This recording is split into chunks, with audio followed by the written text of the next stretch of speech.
Hello friends. ठीक है, हम लोगों ने वेक्टर खत्म कर लिया, अलजेब्रा पूरा एकदम खत्म समाप्त हो गया है। वेक्टर 3D पे हम काम कर रहे हैं, ठीक है ना।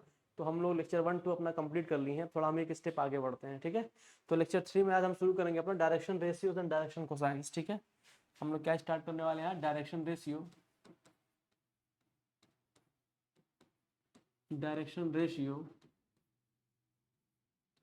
And direction cosine and direction cosines, ठीक है ना। यानी हम बात करेंगे डायरेक्शन रेशियो यानी DRS एंड डायरेक्शन कोसाइंस मतलब DCS के बारे में हम बात करेंगे, ठीक है ना। DRS का मतलब क्या होता है? Direction ratio. और DCS का मतलब क्या होता है? डायरेक्शन कोसाइन, ठीक है। जरा इस सब चीज़ों को ध्यान से समझिएगा, क्योंकि ये बड़े काम के होने वाले हैं आज आपके, ठीक है ना। ऐसे मान लीजिए आपका ये x एक्सिस है, ये y एक्सिस है, और ये आपका क्या एक्सिस है? ये z एक्सिस है, ठीक है ना। x और y और z एक्सिस है आपके ये। मान लीजिए मैं एक प्लेन ऐसे ड्रॉ करना चाहता हूँ, क्लियरली मैं एक प्लेन ऐसे बना लूँ साइड डायरेक्शंस में, ठीक है ना। क्लियर है, मैं एक ऐसा प्लेन बना लूँ और मेरा एक वेक्टर है, ऐसे है एक वेक्टर हमारा r ले लीजिए, या फिर जो भी मन करे उसका नाम दे दीजिए आप, r ले लीजिए, u ले लीजिए, कोई भी ले लीजिए। एक वेक्टर अपना इस डायरेक्शन में मान लीजिए है, ठीक है ना। और मान लेते हैं यही ये पॉइंट है। चलिए थोड़ा इसको हम और सही बनाते हैं, एक मिनट।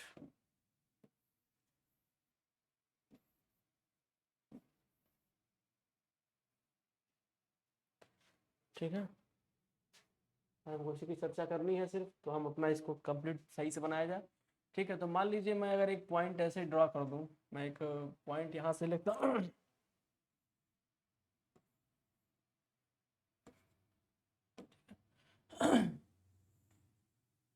मैं एक वेक्टर r ऐसे ले लेता हूँ, ठीक है। और मैं एक इसी के पैरेलल एक प्लेन में ड्रॉ करता हूँ, मान लेता हूँ मेरा एक कोई प्लेन ऐसे रहा होगा, ठीक है ना। और हमारा पॉइंट जो है इसमें कहीं ऐसे लाइक कर रहा है, इनकेस मान लेता हूँ ऐसे है ये पॉइंट अपना P, यहाँ पे कोई एक पॉइंट P है, ठीक है ना।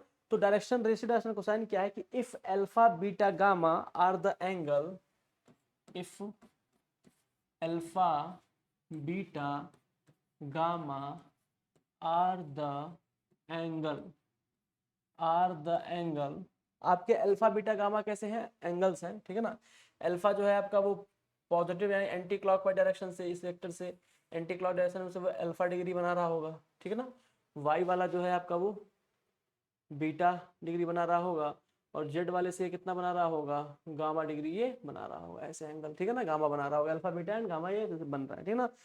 विच makes the positive direction of x y z axes, which makes the positive direction of x y axis, which makes which makes the positive direction of which makes the positive which makes the positive directions of x y and z। मतलब आप समझ पा रहे होंगे कि हमारे पास अगर एक x कोऑर्डिनेट और ये y एक्सिस और ये z एक्सिस अपने पास अगर अवेलेबल है, तो मान लेते हैं अपना ये एक वेक्टर है, ठीक है। मान लेते हैं ये जो अपना एक वेक्टर है, ये जो वेक्टर है, ठीक है ना। ये वेक्टर x एक्सिस की पॉजिटिव डायरेक्शन से वो अल्फा डिग्री का एंगल बना रहा है, ठीक है ना। और y एक्सिस से वो कितना बना रहा है? बीटा डिग्री एंगल बना रहा है।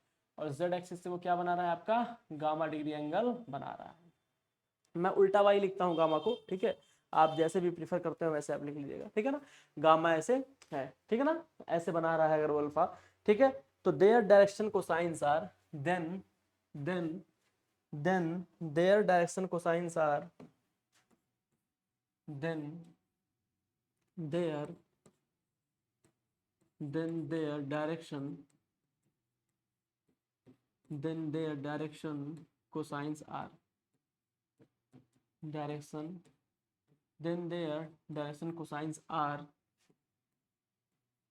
cos alpha comma cos beta gamma cos gamma, ठीक है ना। यानी कि अगर हमारे पास एक एक्सिस है एक्स वाई जेड, ठीक है, और एक्स वाई जेड से कोई अपना वेक्टर है, ठीक, जो उसकी पॉजिटिव डायरेक्शन से अल्फा एंगल बीटा एंगल और गामा एंगल बना रहा है, ठीक है ना। ये एक्स एक्सिस से उसने अल्फा, ये वेक्टर जो अपना देख पा रहे होंगे आप, ये वेक्टर जो ब्लू कलर से मैंने बनाया है, वो एक्स एक्सिस से कितना एंगल बना रहा है, ये एक्स एक्सिस है ना अपना, ये वेक्टर अल्फा डिग्री के एंगल पे है, ये आपका जो है बीटा डिग्री के एंगल पे है वाई से, और जेड से कितना एंगल बना रहा है, ये गामा डिग्री का एंगल ये बना रहा है। तो जो डायरेक्शन कोसाइंस है वो कॉस अल्फा, कॉस बीटा और कॉस गामा के बराबर होंगे, ठीक है ना।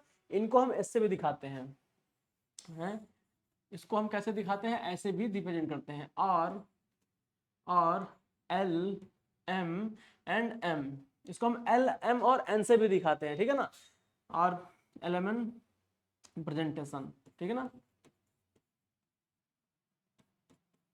और एल एन प्रेजेंटेशन, तो हम इसको ऐसे भी प्रेजेंटेशन करते हैं, ठीक है। तो वो कैसे लिखते हैं हम कि एल बराबर जो आपका होगा वो कॉस अल्फा होगा, एम बराबर जो आपका होगा वो कॉस बीटा हो जाएगा, और एल एम एन, एन बराबर आपका क्या हो जाएगा, कॉस गामा हो जाएगा, ठीक है ना। तो एल एम और एन आप इस तरह से निकाल पाएंगे, यानी एल एम एम का जो प्रेजेंटेशन होगा वो कैसा होगा, एल जो होगा कॉस अल्फा के बराबर होगा, एम जो होगा वो कॉस बीटा के बराबर होगा, और एन जो होगा वो कॉस गामा के बराबर हो रहा होगा, ठीक है।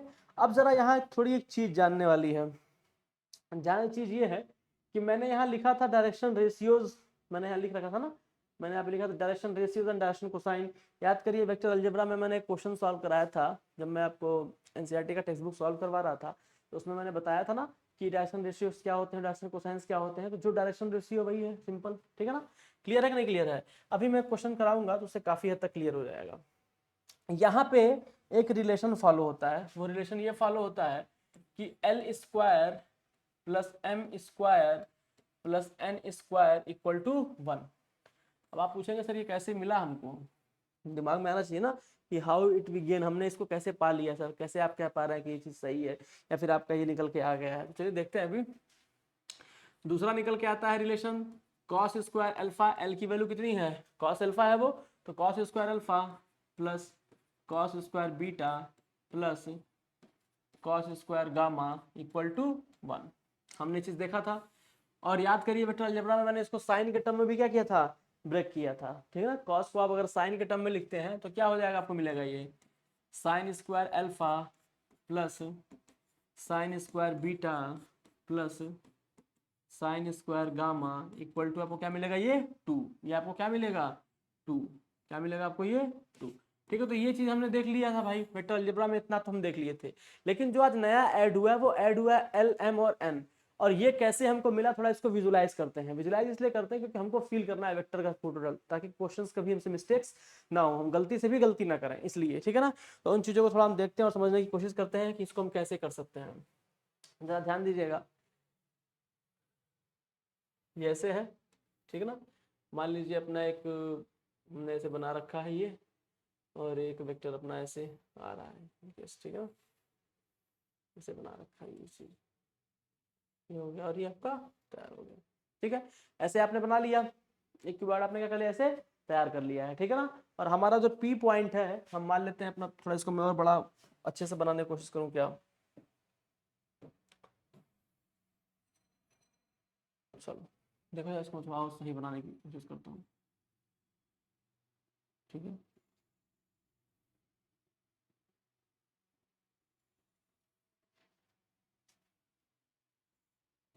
ये आपका x है, ये आपका y है, और ये आपका क्या है, z है, ठीक है ना। अगर मैं इसको ऐसे ड्रॉ करूं,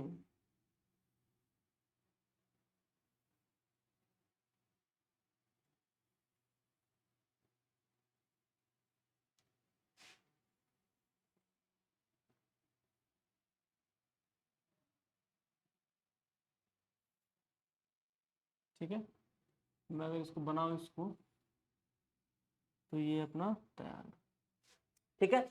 ये अपना पॉइंट P है, ये अपना पॉइंट क्या है, P है, ठीक है। जिसके कोऑर्डिनेट क्या है, x1 y1 z1, या फिर x y z आप ले सकते हैं। मैं x1 y1 z1 ले लेता हूँ, इसका कोऑर्डिनेट क्या हो जाएगा आपका, ये x1 y1 z1, ठीक है ना। P का पॉइंट मिल जाएगा आपको। x एक्सिस से जरा इसकी डिस्टेंस कैलकुलेट करिए। हमने कल डिस्टेंस कैलकुलेट करना सीखा था, लास्ट टर्म पे हमने कल के लेक्चर 2 में हमने डिस्टेंस कैलकुलेट करना सीखा था ना, कि इसकी डिस्टेंस हम कैसे कैलकुलेट कर रहे थे। तो ये चीज निकल के आ रही थी कि एक्स एक्सिस से इसकी डिस्टेंस कितनी है, देखा।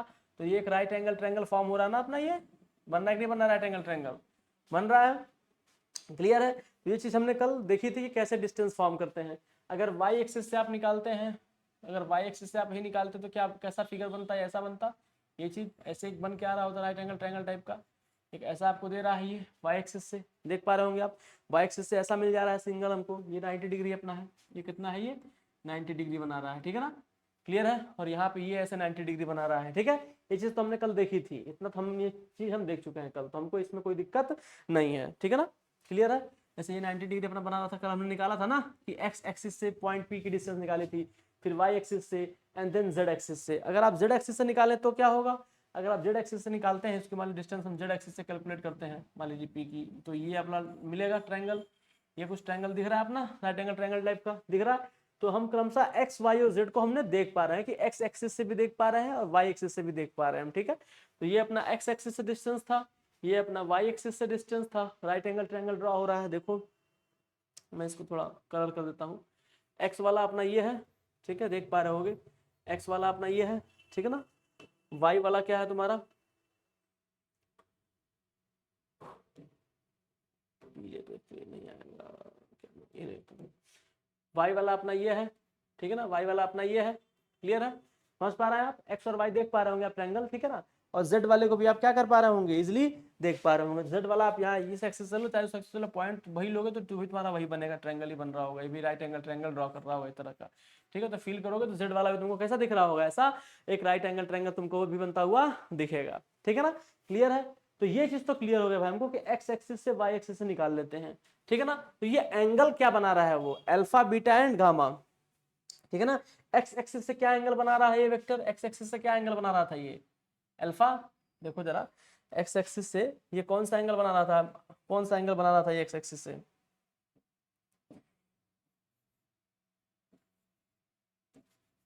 चलो देखो ये x एक्सिस से कैसा एंगल बना रहा है दोस्त, ये x एक्सिस से जो वेक्टर था वो अल्फा डिग्री था कि नहीं था? क्लियर है ना? x एक्सिस से वो अल्फा डिग्री था और y एक्सिस से कितना है, वो बीटा डिग्री है। y एक्सिस से कितना बना रहा है, वो बीटा डिग्री, और z एक्सिस से कितना बना रहा है, वो गामा डिग्री बना रहा है, ठीक है ना? चलो अब जरा ध्यान दो, हम सिर्फ x एक्सिस वाला लेते हैं cos अल्फा, तो cos अल्फा की वैल्यू देखो क्या लिख पाओगे तुम, cos अल्फा कितना होता है, base upon hypotenuse. cos alpha क्या होता है, बेस अपॉन हाइपोटेनस। बेस कितना है, ये राइट एंगल ट्रायंगल दिख रहा होगा अपना, एक छोटा सा राइट एंगल ट्रायंगल बन रहा होगा इसमें। बेस कैसा बना, अगर मैं यहाँ से एक अंदर लाइन ड्रॉ कर दूं डॉटेड, तो इसके पीछे डॉट आ रहा होगा ना, प्रोजेक्शन में आप जो लाइन नहीं दिखती उसको डॉट बनाते हैं, ठीक है? तो ये डॉट बन गया अपना, ठीक? तो एक राइट एंगल ट्रायंगल जैसा ये फॉर्म हो रहा हो, तो cos अल्फा कितना होता है, बेस अपॉन हाइपोटेनस। बेस कितना है आपका, x1 है, x एक्सिस यानी x1 हो गया, ठीक है? और ये इसका बारे में पता नहीं तो ये r है, मान लेते हैं ये वेक्टर r था, ये कितना हो गया, r हो गया, ठीक है ना? डिस्टेंस लेनी है तो ये r हो गया मॉड में, तो x1 क्या मिला आपको, r cos अल्फा। तो ऐसे अगर आप x1 r cos अल्फा पाए हैं तो जब गामा यूज करेंगे तो x2 आपको मिलेगा, y2 मिलेगा, क्या मिलेगा आपको, y2 मिलेगा। अरे भाई x1 के लिए आपने r cos अल्फा निकाल लिया ना, तो जब गामा ले रहे होंगे तो y एक्सिस से एंगल बना रहा है, ये जो वेक्टर अपना p है ये y एक्सिस से कितना एंगल बना रहा है, ये वेक्टर p अपना, ये वाला वेक्टर p y एक्सिस से गामा डिग्री का एंगल बना रहा है, ये गामा डिग्री का एंगल कुछ बन रहा है इस पे, ऐसे आके गामा डिग्री का एंगल बन रहा होगा पीछे की तरफ से। जब ये गामा बना रहा है तो अल्फा को गामा से रिप्लेस कर दो, तो कितना हो गया तुम्हारा ये cos alpha beta, x axis से वो बीटा बना रहा होगा तो cos बीटा हो y एक्सिस से, अरे x एक्सिस से अल्फा बना रहा है, y एक्सिस से बीटा बना रहा है और z एक्सिस से गामा बना रहा है, ठीक है ना? तो cos बीटा ये तुमको दिख गया y एक्सिस वाला, जैसे x में था ना cos beta equal to x upon r आया था, अल्फा x से एंगल था, तो cos बीटा कितना हो जाएगा, y1 अपॉन r हो जाएगा, तो y1 इक्वल टू कितना मिलेगा आपको, r cos बीटा। अगर कोई नहीं देख पा रहा है तो मैं इसको यहाँ दिखा रहा हूँ, देखो जरा, अगर कोई नहीं ये चीज फील कर पा रहा है तो इसको यहाँ मैं फील करा रहा हूँ, देखो देखो मैं कैसे फील कराता हूँ। ये मान लो x एक्सिस है तुम्हारा, ये y एक्सिस है तुम्हारा और ये z एक्सिस है, ठीक है ना? क्लियर है? उसमें नहीं फील हो रहा होगा तो यहाँ फील करो, x y और z मैंने रोटेट करा दिया, ठीक है? सिंपल स्ट्रक्चर अपना पहले की तरह बनाते हैं, कोई दिक्कत, सिंपल बन गया, ये चीज दिख रहा होगा तुमको, दिख रहा ना? पॉइंट पी अपना क्या है, यही तो है पॉइंट पी, यही था ना पॉइंट पी अपना। देखो y एक्सिस से ये वाला वेक्टर अपना p वाला है, ये वाली लाइन जो वेक्टर p के लिए है, कोई और पेन का मैं इस्तेमाल कर लेता हूँ, देखो ये वाला जो है वेक्टर p के लिए है कि नहीं है, ये वेक्टर p है अपना, सिंपल सा, वेक्टर पी बन रहा है यहाँ पे, ये अपना वेक्टर पी है, इसका कोऑर्डिनेट तुम्हें कितना पता है, x1 y1 z1, तुम्हें ये चीज पता है ना। अब देखो यहाँ से ये y से कितना एंगल बना रहा है वो बीटा, ठीक, तो cos बीटा अप्लाई करो तो कितना हो गया, cos बीटा इक्वल टू कितना हो जाएगा, बेस अपॉन हाइपोटेनस, तो यही ना राइट एंगल ट्रायंगल है, देखो ऐसे दिख रहा होगा छोटा सा राइट एंगल ट्रायंगल, ठीक है ना, उसी के पीछे वो लाइन प्रोजेक्ट हो रही है तो राइट एंगल ट्रायंगल बना रहा होगा। तो बेस अपना कौन सी एक्सिस है, वाई एक्सिस है ना, तो वाई हो गया अपॉन, अब वाई की जगह क्या था, y1 डिस्टेंस थी तो y1 हो गया, अरे y1 था ना, y1 हो गया, ठीक है ना। अगर ऐसे देखो और फिर ये वेक्टर r था, ये r हो गया, तो y1 इक्वल टू तुमको कितना मिल गया, r cos बीटा मिला, r cos बीटा मिल गया, y1 equal to r cos beta, तो ऐसे मिला होगा ना। तो ऐसे ही तुम गामा निकाल लो, निकाल सकते हो गामा, ऐसे तुम गामा निकाल लो, तो गामा इक्वल टू क्या मिलेगा तुमको, r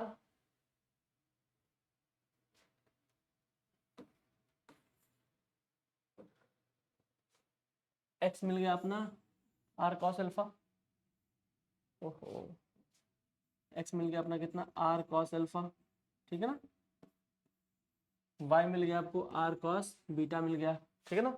अब ऐसे z निकालना तो काम हो जाएगा अपना, तो z इक्वल टू कितना मिल जाएगा आपको, r cos गामा, ऐसे मिलेगा ना। अब क्या है, अब जरा ये वेक्टर देखो, तुम ध्यान से देखो दोस्त, इस वेक्टर OP मान लेते हैं ये पॉइंट O है, तो वेक्टर OP कितना होगा, सिंपल लिख लोगे वेक्टर OP तुम्हें क्या मिल रहा है, x1 i cap plus x2 j cap plus x3 k cap, मिलेगा कि नहीं मिलेगा। कार्टेशियन में जैसे वेक्टर लिखते हैं, position vector of p minus position vector of a, o क्या है, ओरिजिन है, p क्या था, x1 y1 और z1, ठीक है ना। ऐसे मिल गया, x1 y में है यार, ये आज थोड़ा मिस्टेक हो रहा है, x1 i cap plus y1 j cap plus z1 k cap, ठीक है ना, x1 y1 एंड z1 इतना है तुम्हारा। अब जरा ध्यान से देखो, इसका अगर तुम मॉड कैलकुलेट करते हो, मॉड ऑफ ओपी, तो क्या मिलेगा तुमको, अंडर रूट x1 का स्क्वायर प्लस y1 का स्क्वायर प्लस z1 का स्क्वायर, तो मिलेगा कि नहीं मिलेगा ये चीज, ठीक है। ये चीज तुम समझ पाए कि हमने मॉड ओपी निकाल लिया और ये निकाल लिया, ठीक है ना। यहाँ से चीज क्लियर हुई कि नहीं क्लियर हुई इतना, तो यानी कि हम चीज जो L square plus M square plus N को 1 देखना चाह रहे हैं, वो कुछ ऐसे होगा, ठीक है ना। देखो अब cos अल्फा क्या होगा, इसके हिसाब से cos अल्फा क्या होगा, x1 upon mod of OP, ठीक है ना। cos बीटा क्या हो जाएगा तुम्हारा, बन जाएगा y1 upon mod of OP, क्योंकि r तो अपना ओपी ही है। r देखो दोस्त, ये r जो था ना, यही तो r है, वेक्टर r, इसी का मॉड निकालना था, तो वेक्टर r क्या लिख लोगे, ओपी ही तो है वेक्टर r ही तो यहाँ पे ओपी के बराबर है। देखो वेक्टर r ही तो अपना ओपी के बराबर है, ये किसके बराबर है, ये सब पूरा ये जो टर्म है ये तुम्हारा, ये वेक्टर r के ही बराबर है, ठीक है ना, वेक्टर r के बराबर है। और हम यहाँ फॉर्मूले में r लिख रहे थे, यानी वो वेक्टर ओपी है, तो ओपी यहाँ पे आ गया, cos बीटा इतना आया। ऐसे cos गामा लिखो, cos गामा कितना आ जाएगा तुम्हारा, z1 upon mod of OP आएगा, ठीक है ना।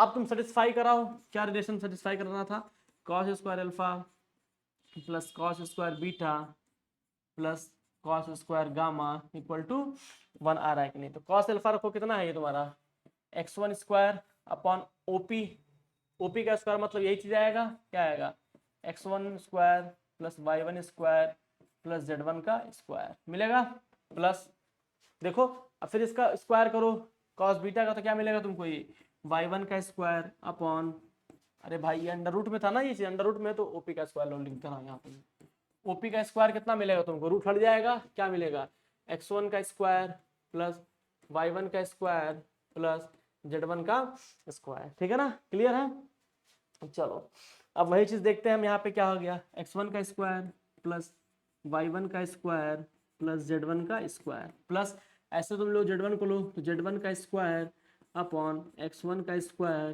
प्लस y1 का स्क्वायर प्लस z1 का स्क्वायर। फाइनली अगर तुम इसको सबमिट करो या सॉल्व करो तो क्या मिलेगा तुमको, x1 का स्क्वायर प्लस y, बेस सबका सेम है, तो ऊपर के टर्म्स क्या हो जाएंगे, ऐड हो जाएंगे, और नीचे इतना है, ये है x1 square plus y1 square plus z1 का स्क्वायर, कट के कितना आ रहा है, 1 आ रहा है ना। तो इससे पता चलता है कि जो cos square alpha plus cos square beta plus cos square gamma था, उसकी वैल्यू क्या आ रही है, 1 आ रही थी, ठीक। तो इसी को जब हम L के फॉर्म में लिखते थे, क्योंकि L square plus m square plus N square बराबर 1। तो ये चीज आप याद रखेंगे, अगर हमारा अल्फा बीटा गामा जो एंगल बन रहा है एक्स एक्सिस से, वाई एक्सिस से और जेड एक्सिस से, लेकिन positive direction of x axis, positive direction of Y axis and positive direction of Z axis से अगर हमारा एंगल बन रहा होगा, तो हमारे जो डायरेक्शन कोसाइंस होते हैं वो क्या होते हैं, कॉस अल्फा, कॉस बीटा और कॉस गामा के नाम से उनको जाना जाता है। जहाँ पे कॉस अल्फा को हम एल से रिप्रेजेंट कर देते हैं, कॉस बीटा को हम एम से रिप्रेजेंट कर देते हैं और कॉस गामा को हम एन से रिप्रेजेंट कर देते हैं। ठीक है, तो जो रिलेशन हमको मिलता है cos square alpha plus cos square beta plus cos square gamma is equal to 1, then L square plus M square plus N square is equal to 1। अभी कैसे हुआ है ये चीज तो हमने देख लिया है भाई, हमने तो सॉल्व कर लिया है चीज ना। डायरेक्शन रेशियोज में हमने देखा था कि डायरेक्शन रेशियो डायरेक्शन कोसाइंस क्या है, क्विक रिवाइज कर लेते हैं। If alpha beta gamma are the angle which makes the positive direction of x y and z axis, z axis, then their direction cosines are cos alpha cos beta and cos gamma. यानी कि हमारा जो ये हमारा x axis y axis और Z axis जो हमने बना रखा है, अगर ये हमारा वेक्टर आर, ये वेक्टर आर जो है, ये वेक्टर आर अपना जो है, ये वेक्टर आर जो अपना यहाँ देख पा रहे होगे तुम,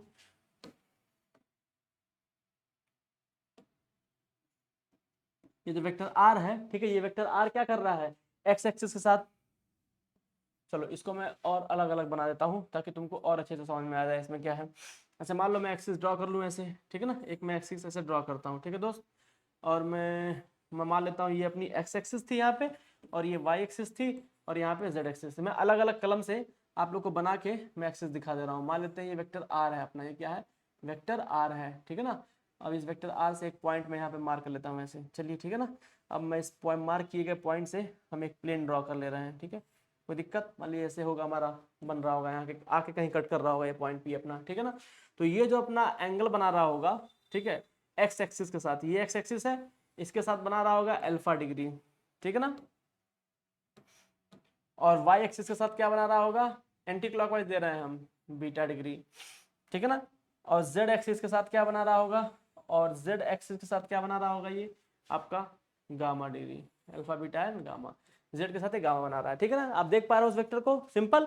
तो इसी वेक्टर की जो वैल्यू है वो एल एम एन से दिखाते हैं, एल बराबर कॉस अल्फा, एम बराबर कॉस बीटा, एन बराबर कॉस गामा, ठीक है ना। हमको फाइनल अपना रिजल्ट ये याद रखना है कि एल बराबर इतना होता है, ठीक है, और हमको बस ये 3 रिजल्ट याद रखने हैं बस, और कुछ नहीं। एल बराबर कॉस अल्फा होगा, ये हमको पता होना चाहिए, एल एम बराबर कॉस बीटा होगा, ये पता होना चाहिए, और एन बराबर कॉस गामा होगा, हमें ये पता होना चाहिए, और ये 3 रिलेशन। अगर आपको ये प्रूफ नहीं भी समझ में आ रहा तो कोई दिक्कत नहीं, लेकिन ये प्रूफ बड़ा इजी है, बहुत ही इजी प्रूफ है, कोई दिक्कत था नहीं। हमने कैसे प्रूफ निकाला, क्योंकि भाई हमको डिस्टेंस कैलकुलेट करना है, फाइनली हमको वेक्टर आर के बारे में बात करना है ना, और आर निकल जाएगा तो एंगल भी निकाल पाएंगे हम, ठीक है। तो हम क्या किए कि मान लिया अपना एक वेक्टर पॉइंट पी पे यहाँ पे था, कोऑर्डिनेट एक्सिस में अपना ये जो पॉइंट पी है ये है, और ये अपना वेक्टर आर जो है, जो ब्लू लाइन आपको यहाँ से जा रही होगी, ये वाली लाइन ब्लू वाली, ये वेक्टर आर है आपका, ये क्या है आपका, ये वेक्टर आर सिंपल ये बना हुआ है, ठीक है ना, यही वेक्टर आर तुम्हारा ये ऐसे बना हुआ है वेक्टर आर, ठीक है ना, ये आर वाला पॉइंट है, यही अपने काम के हैं, ठीक। और पॉइंट पी को जो एक्स एक्सिस से डिस्टेंस देखो, एक्स एक्सिस से, तो राइट एंगल ट्रायंगल जैसा कुछ फॉर्म हो रहा है कि नहीं हो रहा है, हो रहा है ना। ऐसे अगर तुम वाई एक्सिस से देखते हैं तो फॉर्म हो रहा है कि नहीं हो रहा है। ऐसे तुम जेड एक्सिस से अगर देखोगे तो मान लो जेड एक्सिस यही है, जेड एक्सिस अपनी यही है ना, तो ये एक्सिस कुछ ऐसे आ रही है, ये एक्सिस कुछ ऐसे आ रही है, तुम खुद फील करो, देखो अगर तुम चाहो तो फील कर सकते हो इस चीज को। ये जो जेड एक्सिस है वो बेसिकली ऐसे थोड़ी ना है, वो तो ऐसे है। अब इस पॉइंट पी को अगर तुम मिलाओ तो ऐसे देखो बन रहा है कि नहीं बन रहा है, कैसे ऐसे क्रॉस से बन रहा है, और ये वाला पॉइंट ऐसे है ही, देखो ये वाला पॉइंट ऐसे हो गया तुम्हारा, और ये ऐसे हो गया, ठीक है, ऐसे तिरछा जा रहा है ये चीज, ठीक, ऐसे ही है ना। ये अपना जेड एक्सिस हो गया, ये जो मेरा पेन है, जो इधर वाला पेन मेरा है वो क्या है, जेड एक्सिस हो गया, ये वाला पेन जेड एक्सिस में आ रहा है। ये वाला पेन पैरेलल है किसके, ओपी वेक्टर के पैरेलल है, इस ओपी वेक्टर के क्या है वो पैरेलल है, ठीक। अब इनमें राइट एंगल ट्रायंगल ड्रॉ करना है, सिंपल, ये वाला ऐसे ऐसे डिस्टेंस हमारी है ना, डिस्टेंस आ रहा है, अरे इस एक्सिस से चल रहे हैं हम जेड वाले से, और यहाँ पे आ रहा है सीधे ऐसे, यानी हमारा ऐसे कुछ बन रहा है ना, ऐसे बन रहा है ना, ये अपना जेड एक्सिस है, और ये वेक्टर पी ऐसे है, ठीक है। हमको यहाँ इस पॉइंट पी तक पहुंचना है, तो कैसे पहुंचेंगे, ऐसे चलेंगे, ऐसे ऐसे चल रहे हैं वैसे, तो एक 90 डिग्री बना रहे हैं, यानी हम ऐसे चल रहे होंगे, देखो ऐसे चल रहे हैं, एक 90 डिग्री ड्रॉ कर रहे हैं हम, 90 डिग्री बना रहे हैं, ठीक है, तो 90 डिग्री जेड से भी बन रहा है, तो मतलब कुल मिला जुला के तीनों 90 डिग्री वो फॉर्म कर रहा होगा, ठीक है। तो हमने देख लिया इस चीज को, ठीक है ना। और फिर हमको क्या निकालना था, हमने कॉस अल्फा, उस ट्रायंगल में क्या ले लिया, हमने कॉस अल्फा ले लिया, तो कॉस अल्फा की वैल्यू कितनी होती है, बेस अपॉन हाइपोटेनस, बेस। अब चूंकि ट्रायंगल तो अपना यही है, राइट एंगल ट्रायंगल, यही ट्रायंगल है ना अपना, जो बाहर निकला हुआ है दिख रहा है ये वाला। अब कहेंगे कुछ लोग सर ये तो दूसरे प्लेन से आया हुआ लाइन है। हाँ बिल्कुल सही बात है, आपकी बात बिल्कुल सही, में कोई दो राय नहीं है। लेकिन जो हमारी लाइन इसके पीछे बनाओगे तो उसके पीछे भी तो एक सरफेस है, उस पर भी आ रहा होगा, तो कुछ राइट एंगल ट्रायंगल ऐसे दिख रहा होगा, ठीक है ना। वो राइट एंगल ट्रायंगल कैसे दिखेगा, ऐसा दिखेगा, ये तुम्हारा अल्फा हो गया, ठीक है ना। अब ये डिस्टेंस चूंकि एक्स एक्सिस में, देखो ये डिस्टेंस किसमें है, एक्स एक्सिस के लिए है, तो इसकी डिस्टेंस कितनी हो जाएगी x1, क्योंकि हमने x1 कोऑर्डिनेट मार्क किया उसका, और हम वहीं से नीचे परपेंडिकुलर ड्रॉ किया है ना, तो x1 हो जाएगा। चलो अगर नहीं, इस चीज को थोड़ा और मैं विजुलाइज कराता हूँ तुमको, इस चीज को थोड़ा मैं और फेयरली विजुलाइज कराता हूँ, जरा उसको देखो। असल में इसको समझाना बहुत जरूरी है, मैं इसलिए बार बार इस पे फोकस कर रहा हूँ, ठीक है। समय लग रहा है बट समझ जाओगे तो लाइफ टाइम के लिए क्लियर हो जाएगा, ठीक है ना। ये x हो गया, ये y हो गया, और तुम्हारा ये क्या हो गया z, x y and z तुम्हारा एक्सिस है, ठीक है ना। अब तुम जरा उस चीज को फील करो यार दोस्त, सिंपल दोस्त, यही था ना तुम्हारा वेक्टर, यही था, पॉइंट पे यहाँ कहीं था, ठीक है ना। अब इस ये अल्फा डिग्री बना रहा है इससे, ये अल्फा डिग्री बना रहा नहीं बना रहा है, बना रहा ना अल्फा डिग्री। अब यहां से तुम राइट एंगल ट्रायंगल ड्रॉ कर रहे थे ना, इस पॉइंट का कोऑर्डिनेट कितना था, x1 y1 z1 था कोऑर्डिनेट ये, ठीक। तो तुमने यहीं से, तो यही पॉइंट P था, और यही तुम्हारा वेक्टर R है, ये तुम्हारा O है, यानी वेक्टर OP क्या है तुम्हारा, वेक्टर OP तुम यहां से बना पा रहे होगे x1 i cap plus y1 j cap plus z1 k cap, तो बना पा रहे होगे ऐसे OP, ठीक है ना। और OP है क्या, यही तो वेक्टर R है, यही तो वेक्टर R के बराबर है, मैंने उसको वेक्टर R मान लिया है, यही अपना वेक्टर R के बराबर है, ठीक है। बनाया अल्फा डिग्री, बनाया कि नहीं बनाया, तो कॉस अल्फा लगाओ यहाँ पे, तो कॉस अल्फा लगा सकते हो इस राइट एंगल ट्रायंगल में कि नहीं लगा सकते हो, सिंपल लगा सकते हो ना, लगा सकते हो नहीं लगा सकते हो, बताइए। कॉस अल्फा लगा लोगे इस ट्रायंगल में, जब तुम कॉस अल्फा लगाओगे कितना होगा बेस, और बेस तुम्हारा यही है ना, बेस यहाँ से यहाँ तक बेस है तुम्हारा, ये चीज तुम्हारा बेस कहलाएगा ये, और इसकी वैल्यू कितनी है x1 है, x1, और हाइपोटेनस तुम्हारा ये है, हाइपोटेनस क्या है r है, मॉड ऑफ r है, यानी मॉड ऑफ वेक्टर OP, ठीक है ना। यही है तुम्हारा मॉड ऑफ r यानी मॉड ऑफ वेक्टर OP है, मॉड ऑफ r है, डिस्टेंस तुम्हारी जो हाइपोटेनस है, बेस कितना है तुम्हारा, बेस जो तुम्हारा है वो x1 के बराबर है, और जो हाइपोटेनस है,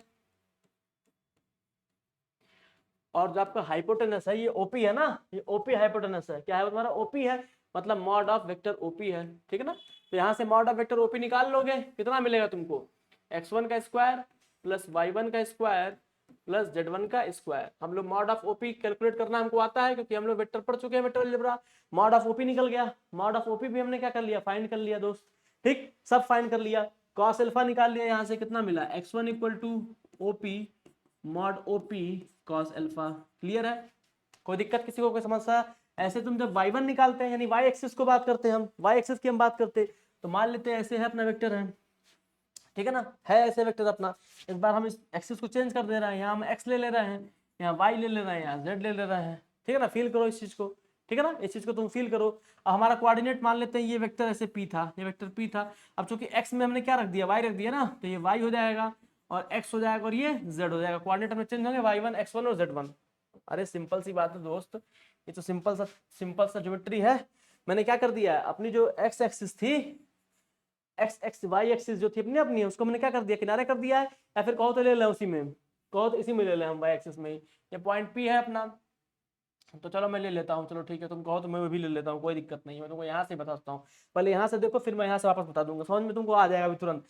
देखो x एक्सिस मैंने ये ले लिया, y ये ले, z ये ले लिया, और अपना वेक्टर r कुछ ऐसे था, ये वेक्टर r ऐसे है ना अपना। तो अब कोऑर्डिनेट अपना कितना हो गया, x में y1 हो गया, और ये कितना तुम्हारा हो गया, ये y1 comma x1 comma z1, ठीक है ना। देखो तुमने y एक्सिस वहां ले लिया है ना, तो कोऑर्डिनेट कितना होगा, y x और ये z, ठीक है ना, x y z ऐसे चल रहा हो, ठीक। तो मैंने वहां कोऑर्डिनेट लिया, तो y x और ये z हो गया अपना, ठीक है ना। या फिर y z x लिख सकते हो उसको, इसको तुम y z x भी लिख सकते हो, कोई दिक्कत नहीं है। अगर तुमको लग रहा हो कि सर इसमें आप z लिख दिए हैं, z आपका पहले यहाँ था लास्ट में लिख दिए हैं, तो कोई दिक्कत नहीं है, तुम उसको वहीं लिख दो, क्या ही फर्क पड़ने वाला है। y1 ये तुम्हारा z हो गया, और ये कितना हो गया तुम्हारा x हो गया, ठीक है ना, क्लियर है। अब तो किसी कोई दिक्कत नहीं है। अब इस पॉइंट P से यहाँ पे क्या करो, ड्रॉ करो, और y एक्सिस से कितना डिग्री बना रहा है वो बीटा, तो कॉस बीटा कितना हो गया, कॉस बीटा कितना हो गया, बेस यानी बेस ये है, और बेस कौन सा एक्सिस है, y है, उसकी लेंथ कितनी हो जाएगी y1, क्योंकि यहाँ पे y1 है, ये दूरी है ना बेस में, इसकी y1 चल रही है वो, ठीक है ना, क्लियर है, कोई डाउट किसी को। तो कॉस बीटा इतना हो गया, और हाइपोटेनस क्या है अपना, हाइपोटेनस वही r है, यानी वेक्टर ये P था, ये O था, वेक्टर r यानी मॉड ऑफ वेक्टर r, यही क्या है तुम्हारा मॉड ऑफ वेक्टर आर है, यही तुम्हारा क्या है, मॉड ऑफ वेक्टर आर है। मॉड ऑफ वेक्टर आर माने क्या, वही ओपी हो गया, वेक्टर ऑफ ओपी हो गया। तो यहाँ से निकाल पा रहे हो नहीं निकाल पा रहे हो, y1 इक्वल टू कितना हो गया तुम्हारा, mod of OP cos beta. निकला, mod of OP cos beta निकला कि नहीं निकला, निकला। चलो निकल गया इतना, यहाँ तक तो बड़ा चिंदी सा था। ऐसे जेड एक्सिस की अगर हम बात करते, अगर हम जेड एक्सिस की बात करते तो तुमको सब दिखा दे रहा हूँ मैं, ठीक है, एकदम देख लो, एकदम मस्त हो जाओ देख के। जेड यहाँ हो गया तुम्हारा, y यहाँ हो गया तुम्हारा, x यहाँ हो गया तुम्हारा इस बार, ठीक है। तो ये कोऑर्डिनेट अपना यही वेक्टर था, ये तुम्हारा वेक्टर r था, ये ओरिजिन o था, ये पॉइंट p था। कोऑर्डिनेट क्या हो जाएगा तुम्हारा z1 कॉमा z1 कॉमा, इसमें कितनी दूरी चल रहे हैं x है ना, x1 कॉमा, और तुम्हारा ये y वाला यहाँ इस बार आ जाएगा, y1 z में चला गया है, ठीक है ना। ऐसे मिल जाएगा तुम्हारा। यहाँ से राइट एंगल ट्रायंगल ड्रा करो, z एक्सिस से वो कितना एंगल बना रहा था, गामा, दिल से कितना बना रहा था, गामा बना रहा था वो। सिंपल है कि नहीं, सिंपल है, गामा बना। अब दिख रहा है राइट एंगल ट्रायंगल नहीं दिख रहा, पहले ये बताओ हमको, सबको दिख रहा है राइट एंगल ट्रायंगल ना, अब वो दिखेगा, ठीक है। मैं 3D में तुमको जानबूझ के फील करा रहा था कि तुम अगर 3D में फील कर पा रहे हो तो बड़ा मजा आ जाता, एकदम चमक जाता, दिल एकदम खुश हो जाता, ठीक है ना। तो चलो यहाँ पे ले लेते हैं कॉस गामा। कॉस गामा अगर तुम ले लिए तो क्या मिला तुमको, बेस अपन हाइपोटेनस। बेस क्या है, यही लेंथ का तो है, और ये लेंथ की रेट्स क्या है, जेड एक्सिस में है, कितना हो जाएगा z1, ठीक। हाइपोटेनस क्या है तुम्हारा, यही ओपी, ओपी मतलब क्या, मॉड ऑफ ओपी। ले भाई काम हो गया तुम्हारा, z1 कितना मिला, mod of OP and cos gamma, mod of OP cos gamma मिला, ठीक है। मॉड ऑफ ओपी क्या मिल गया, कॉस गामा मिल गया, काम हो गया कि नहीं हो गया अपना। अब हमको सब कुछ तो दोस्त मिल चुका है, ठीक है, सब कुछ तो हमको मिल गया है। कुछ बचा है, किसी को लग रहा है कुछ बचा हुआ हो, ठीक ना। सब कुछ अपने को मिल गया है। वेक्टर ओपी भी अपने को मिल गया है, वो कितना है, x1 i cap plus y1 j cap plus z1 k cap. अब सबको दिख रहा है ना, कैसे कैसे एंगल हम निकाले हैं, कैसे कहां से क्या रिलेट किए हैं, ठीक है ना। अब सबको दिख रहा होगा easily. Mod of vector OP कितना है दोस्त, under root x square y1 square plus z1 का स्क्वायर, ठीक है ना। मॉड ऑफ ओपी का स्क्वायर करो, ओपी का स्क्वायर निकालो, कितना मिलेगा तुमको, ये x1 का स्क्वायर प्लस y1 का स्क्वायर प्लस z1 का स्क्वायर। क्लियर है, कोई डाउट किसी को। रिलेशन अपना क्या आया था, यही आया था ना, cos square alpha plus cos square beta plus cos square gamma equal to 1। ये प्रूफ करना था अपने को, ये क्या करना था अपने को, प्रूफ करना था। कॉस अल्फा कितना है दोस्त, कॉस अल्फा कितना हो जाएगा, कॉस अल्फा तुम्हारा कितना हो जाएगा, ये यहाँ पे कॉस अल्फा आया था ना, कॉस अल्फा कितना आया था, x1 upon mod of OP, ठीक ना। कॉस बीटा कितना आया था, y1 upon mod of OP. अगर अब दोबारा कोई पूछा ना कैसे आया है, तब थप्पड़ खाओगे तुम सब हैं। तुम लोग को 3D में फिल करना चाहिए था, तुम लोग को 2D में फिल करा दिया उसी चीज को। मैं मजा आया है, समझ में आया होगा मतलब, ठीक है, एकदम क्लियर हो गया होगा। जिसको जिसको नहीं दिख रहा होगा उसको आज क्लियर हो गया होगा, ठीक है ना। ये कहीं तुमको नहीं मिलेगा इस तरह से समझाया हुआ, तुम कहीं देख लेना, ठीक है ना। बड़ा मजा है इसमें। ये तो हो गया z1 अपॉन ओपी, क्लियर है ना। अब जरा इस चीज को ध्यान से देखो यार, स्क्वायर है मतलब ओपी का स्क्वायर है, तो ये कितना हो गया, x1 स्क्वायर अपॉन ओपी का स्क्वायर माने क्या, यही चीज तो लिखना है इसमें, x1 का स्क्वायर प्लस y1 का स्क्वायर प्लस z1 का स्क्वायर, प्लस ऐसे लिख दो, ये कितना हो जाएगा तुम्हारा, y1 का स्क्वायर अपॉन x1 का स्क्वायर प्लस y1 का स्क्वायर प्लस z1 का स्क्वायर, ठीक ना। प्लस ये कितना हो गया, z1 का स्क्वायर अपॉन x1 का स्क्वायर प्लस y1 का स्क्वायर प्लस z1 का स्क्वायर। अब जरा देखो, सबका बेस सेम है ना, सबका बेस क्या है, सेम है, तो अपर वैल्यू सब ऐड हो जाएगी आके आपस में, तो कितना हो जाएगा, अरे सिंपल भाई, चिंदी सा formula, a upon b plus c upon b माने का a plus c by b, यही ना है। सिंपल सा तो हम लोग यूज करते थे बीजगणित में, याद करो, हम यूज करते थे अपनी अलजेब्रा पढ़ते थे क्लास 6-7 में, तो हम लोग यही करते थे ना। सिंपल यहाँ पे तो हम वही कर रहे हैं, ठीक है ना। अब देखो, तो ये कॉमन हो गया अपना, x1 square plus y1 square plus z1 का स्क्वायर अपॉन तुम्हारा क्या हो गया, ये x1 का स्क्वायर प्लस y1 का स्क्वायर प्लस z1 का स्क्वायर, ठीक है ना। अब काट कूट दिए इसको, काटो कितना आ रहा है 1, ले भाई इसके बराबर आया कि नहीं आया, आया, मजा आया। अब cos अल्फा को रिप्लेस कर दो किससे, l से। क्यों l से रिप्लेस करने कह रहे हैं भाई आप, l से रिप्लेस करने क्यों कर रहे हैं, अपन को पता है कि l बराबर माने का cos अल्फा, m बराबर माने का कॉस बीटा, एन मतलब क्या, कॉस गामा। तो यहाँ रख दो ला के, तो कितना मिल जाएगा, l square plus M square plus N square बराबर 1, ये भी तो मिल गया, ठीक है ना। तो फाइनल जो रिजल्ट हमें याद रखना है वो यही याद रखना है, ठीक है ना। ये अपना फाइनल रिजल्ट, हमें ये चीज पता होना चाहिए। कैसे आया है ये चीज तुम फील कर पाए, अलग अलग एक्सरसाइज से हम उस चीज को फील कर पाए कि नहीं कर पाए, ये बताओ। कर लिया ना, सिंपल है। देखो अगर कॉस गामा मान लेते हैं, ये ट्रायंगल को अगर मैं ऐसे पलट ऐसे उठाऊं, ऐसे मान लो, तुम समझोगे कि वाई एक्सिस में कैसे गया है सर, ये समझ में बताइए हमको, ये जेड में आ रहा है, ठीक है ना, ये एक्स में जा रहा है, वाई वाला यही है तुम्हारा, ठीक है ना, वाई वाला तुम्हारा यही है, ठीक है ना। तो अगर वहां से नहीं समझ में आया तो वहां से समझ में आ गया होगा, ठीक है। तो अब हम लोग अपना अगला टॉपिक देखें, इसमें इसी में तो उलझे नहीं रहना ना दिन भर। चलो अगला क्या है देखते हैं। अगली कुछ प्रॉपर्टीज हैं जो आपको पता होना चाहिए। अ unit vector along the line, कुछ प्रॉपर्टीज है उसको पता होनी चाहिए आपको, ये बहुत जबरदस्त प्रॉपर्टीज हैं, इन सब प्रॉपर्टीज को समझ लीजिएगा। अ unit vector, a unit vector, unit vector along the line whose directions cosines are, along the line, along the line, along the line whose whose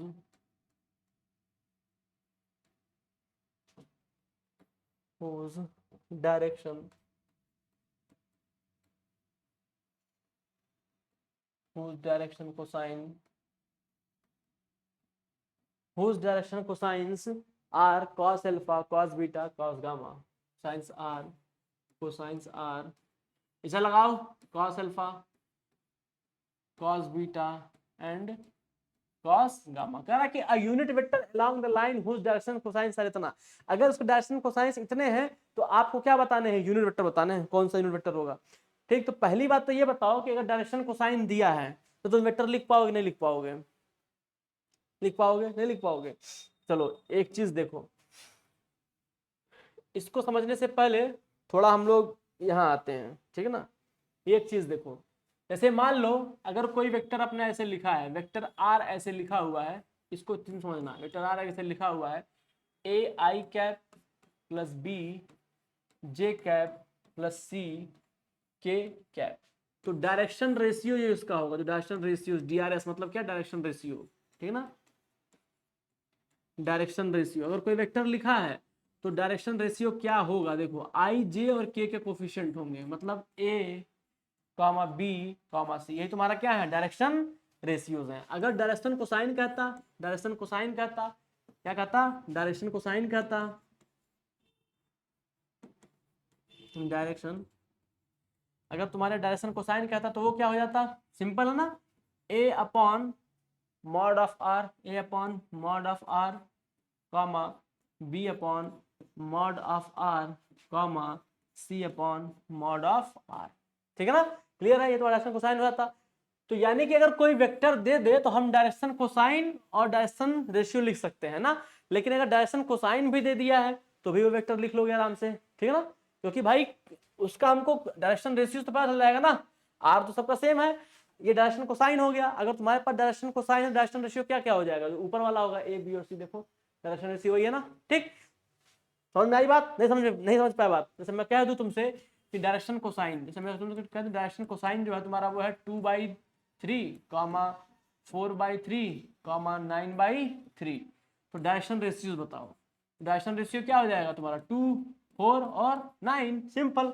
ABC direction ratio क्या होते हैं, ABC coefficient of I cap J cap और के cap. ये are तो common है सब में, कोई दिक्कत नहीं है, आर से हमें कोई मतलब नहीं है, क्योंकि हमको पता है कि अगर हम आर निकालेंगे, ठीक है ना, आर निकालेंगे तो कुछ उसकी वैल्यू मिलेगी, हम देख लेंगे वो भी कांस्टेंट होगी, ठीक है ना। तो ऐसे लिख सकते हैं हम इस चीज को, ट्रिक, एक ट्रिक समझ लो कि अगर ऐसे दिया है तो कैसे यूज करेंगे हम, ठीक है ना। तो ये चीज समझ में आई बात, ठीक है ना, ठीक है ना। डायरेक्शन रेशियो इतना, देन डायरेक्शन रेशियो तुम्हारा इतना होगा, ठीक है ना, क्लियर है।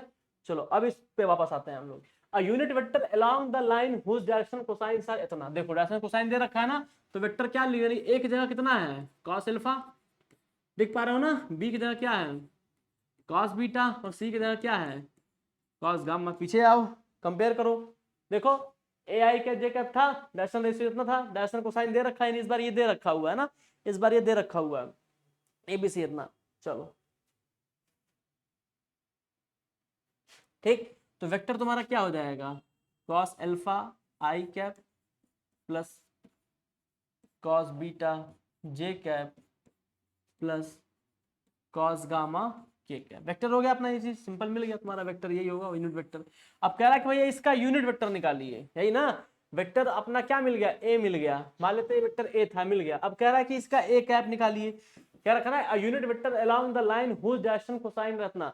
अरे बाबू जब ये अब निकालोगे तो क्या हो जाएगा, ये तुम्हारा vector a upon mod of vector a. अब वेक्टर ए इतना है तुम्हारा, इसका मॉड कैलकुलेट करो, mod of vector a calculate करो, कितना आएगा, under root cos square alpha होगा ना, plus cos square beta plus cos square gamma, होगा कि नहीं होगा। अब इसकी वैल्यू कितनी होती है, 1, तो अंडर रूट डिटरमिनेंट ऑफ ए कितना आ गया, 1, खत्म बात। तो ये वेक्टर ए यानी वेक्टर ए,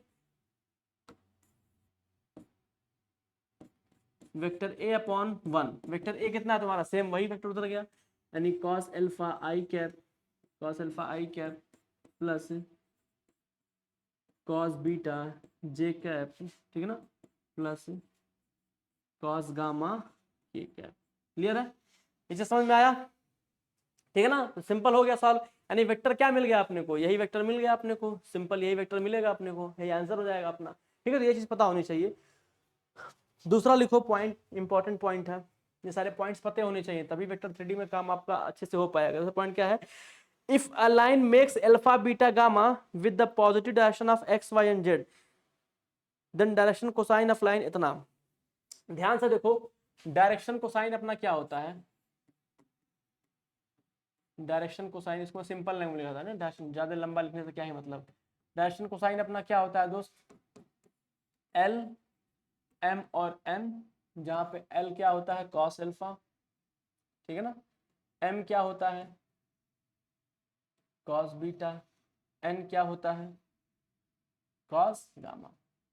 याद करो जो हमने फिगर बनाया था उसमें हमने एक्स एक्सिस वाई एक्सिस किधर ली थी, बाहर की तरफ सब लिए थे, ऐसे लिए थे।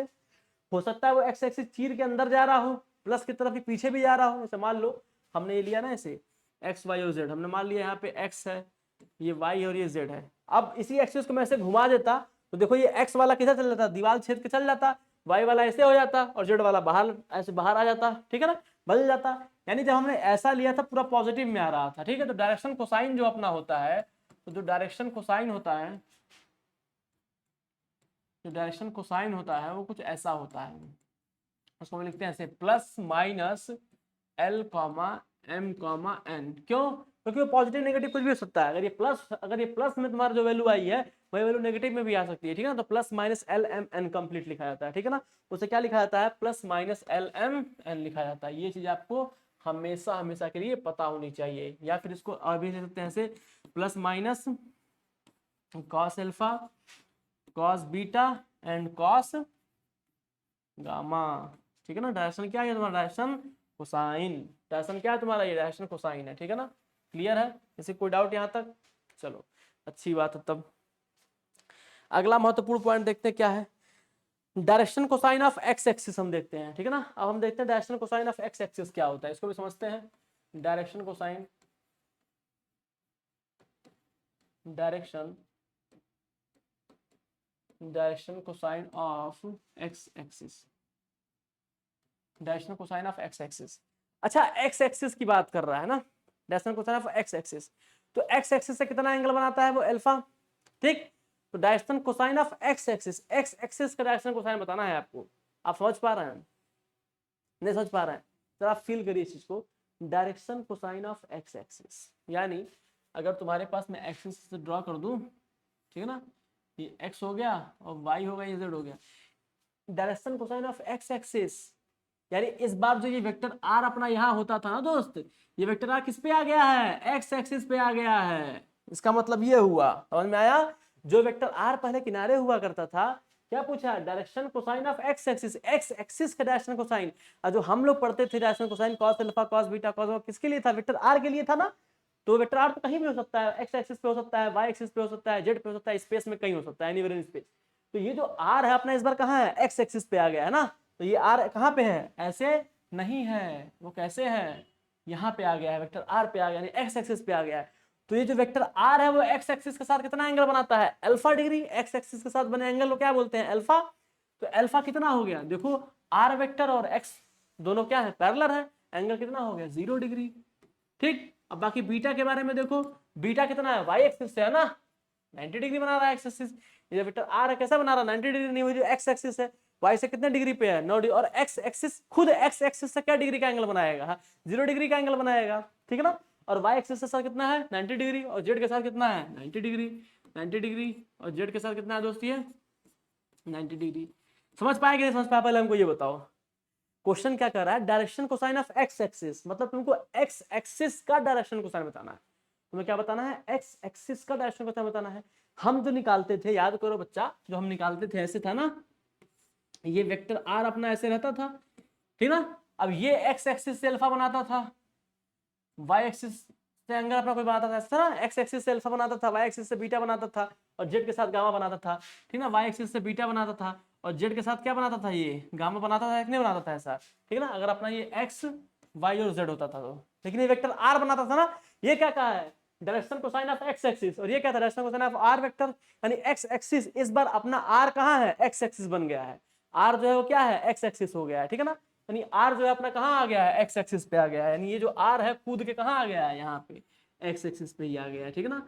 इस बार आर जो है अपना वो एक्स एक्सिस पे ही आके एकदम बैठा हुआ है, और नई बात। तो एक्स एक्सिस से बना हुआ एंगल अल्फा होता है, तो एक्स एक्सिस का एक्स एक्सिस के साथ कितना एंगल बनेगा, 0 डिग्री। या ऐसे फील करो कि जो तुम्हारा आर वेक्टर है वो एक्स पे आ गया है, ठीक। तो ये जो एंगल अल्फा है जब एक्स पे आएगा तो कितना हो जाएगा, 0 हो जाएगा ना। देखो अल्फा की वैल्यू घट रही है ना, अरे देखो ऐसे एंगल बना है, मान लेते हैं आर है इसके बीच का एंगल, इसके बीच का एंगल घट रहा है, ऐसे आ गया 0 हो गया, खत्म, अल्फा 0 हो गया। लेकिन वाई के साथ देखो 90 डिग्री है कि नहीं है ना, और जेड के साथ देखो 90 डिग्री है कि नहीं है, खत्म बात, ठीक। तो क्या हो गया तुम्हारा, कॉस अल्फा कितना हो जाएगा बताओ, कॉस अल्फा कितना हो जाएगा, यानी अल्फा 0 कॉस 0 कितना आ गया, 1। एक्स एक्सिस की वैल्यू कितनी हो गई, 1, यानी एल कितना आ गया तुम्हारा, और एम कितना आ रहा है तुम्हारा बताओ, cos beta, cos beta, beta कितना 90 डिग्री है, तो कॉस 90 कितना हो जाएगा तुम्हारा, 0। ऐसे एन किलो निकालो कितना हो जाएगा तुम्हारा ये, कॉस गामा, और कॉस गामा कितना है 90 डिग्री है ना, कॉस गामा 90 डिग्री भी कितना मिल गया तुमको, 0। ठीक, तो हमको पता है ना कोऑर्डिनेट एक्सिस अपना क्या होता है, प्लस माइनस, क्या होता है दोस्त, plus minus l comma M comma n, direction cosine यही होता है, प्लस माइनस एल कामा एन कामा एन। डायरेक्शन कोसाइन कितना हो जाएगा तुम्हारा, प्लस माइनस 1 कामा 0 कामा 0, यानी एक बार प्लस ले लो, यानी 1 कामा 0 कामा 0, और एक बार क्या ले लो एंड, या फिर और लगा लो, यहाँ पे क्या लगा लो, और लगा लो, ठीक है, और माइनस 1 कामा 0 कामा 0, ये तुम्हारा क्या है, direction cosine of x axis, ठीक है ना, क्लियर है। तो चलो यहाँ मैं लिख देता हूं, डायरेक्शन, क्लियर हो गया होगा, direction cosine of x axis, direction cosine of x axis कितना होगा तुम्हारा ये, प्लस माइनस 1 कामा 0 कामा 0, या फिर इसको आप ऐसे लिख सकते हैं 1 कामा 0 कामा 0 और माइनस 1 कामा 0 कामा 0, ठीक है ना, क्लियर है। ऐसे y का निकाल लोगे तो तुम देख पा रहे हो ना, जिसका निकाल रहे हो खाली वही जिंदा है, ठीक ना। Direction cosine of y axis निकालते हैं अब, ठीक, direction cosine of y axis. अब जरा बताओ y एक्सिस से है तो क्या हो जाएगा direction cosine, plus minus y पे है ना, तो y खुद से कितना एंगल बना रहा होगा, 0, यानी गामा 0 हो गया इस बार। इसका मतलब क्या है, गामा कितना हो गया होगा, 0, गामा कितना हो गया होगा 0, और अल्फा कितना होगा 90 डिग्री, और बीटा कितना हुआ होगा 90 डिग्री। सर कैसे, सर कैसे, समझ लो इसको यार, कैसे, कैसे का क्या मतलब है, सिंपल वही है, देखो है ना अपना ये है अपना एक्सिस अपना, ये मान लो इस बार तुम्हारा y था, ये z था, और ये x था, ठीक है ना। और आर अपना यहाँ कहीं होता था, आर अपना यहाँ कहीं स्पेस में होता था, लेकिन क्या कर रहा है वाई एक्सिस का डायरेक्शन कोसाइन बताना ना, यानी आर जो है किस पे आ गया है, वाई पे आ गया है, तो वाई के साथ कितना एंगल बनाएगा 0 डिग्री, और एक्स के साथ देखो 90 डिग्री, और जेड के साथ भी क्या बना रहा है 90 डिग्री, ठीक है ना। तो अल्फा 90 डिग्री हो गया, तो यहाँ पे देखो तो कॉस गामा कितना हो जाएगा 1, और कॉस अल्फा कितना हो जाएगा 0, और कॉस बीटा कितना हो जाएगा तुम्हारा ये 0। ठीक, ये किसकी वैल्यू होती है m की, ये किसकी वैल्यू होती है l की, ये किसकी वैल्यू होती है एल एम, ये n की वैल्यू होती है, किसकी वैल्यू होती है ये n की। तो प्लस माइनस क्या होता है l comma m comma n होता है, तो यहाँ पे क्या मिल जाएगा तुमको प्लस माइनस l की वैल्यू कितनी है दोस्त 0, m की वैल्यू कितनी है दोस्त 0, और इसकी वैल्यू कितनी है 1, ठीक है ना। सही है ये, कुछ गड़बड़ लग रहा है ना, अल्फा बीटा वाई के साथ बीटा बनता है ना, तो फिर मिस्टेक हो गया, वाई के साथ बीटा बनता है ना, वाई के साथ क्या बनता है बीटा बनता है, तो बीटा 0 होगा ना। वाई के साथ कौन सा एंगल बनता है बीटा, वाई के साथ क्या बनता है बीटा बनता है, तो बीटा कितना हो गया 0 डिग्री, अल्फा कितना हो गया 90 डिग्री, और बीटा कितना हो गया 90 डिग्री। वाई के साथ कैसा क्या बनेगा बीटा बनेगा, तो यहाँ से कॉस बीटा कितना मिलेगा तुमको 1 मिल जाएगा, कॉस अल्फा कितना मिल जाएगा तुमको 0, और कॉस गामा क्या मिल जाएगा तुमको 0, ठीक है ना। तो यहाँ पे वैल्यू पुट कर दो, एल की वैल्यू कितनी हो गई 0 प्लस माइनस 0, इसकी वैल्यू कितनी होगी 1 0, क्या मिला तुमको ये तुमको मिलेगा ऐसे, या तो ये वैल्यू लिख लेना प्लस माइनस वाली, ठीक है, या तो ये वैल्यू लिख लेना डायरेक्ट ऐसे ब्रैकेट बंद करके, या फिर इसको ऐसे लिख लेना 0 कामा 1 कामा 0 और 0 कामा माइनस 1 कामा 0, ठीक है। दो वैल्यूज तुमको मिल गए, ऐसे direction cosine of Z axis क्या हो जाएगा direction cosine of Z axis, देखो direction cosine of Z axis, direction cosine of Z axis, ठीक है ना, direction cosine of Z axis, तो कितना हो जाएगा तुम्हारा जेड है ना, जेड से कौन सा एंगल बनता है गामा, ये 0 हो जाएगा, अल्फा कितना हो जाएगा 90 डिग्री, और बीटा कितना हो जाएगा इसमें तुम्हारा 90 डिग्री। समझ पा रहे होगे, हमने जैसे एक्स वाला अल्फा के लिए किया था ना, एक्स एक्सिस के साथ वैसे वाई और जेड के साथ भी हम कर रहे हैं, ठीक है ना, क्लियर है। तो खुद के साथ वो कैसा एंगल बनाएगा 0 डिग्री, बाकी सबके साथ कितना है, तीनों एक्सिस तो 90 डिग्री पे होती है ना, एक्स वाई जेड सब 90 पे होती है, ठीक है ना।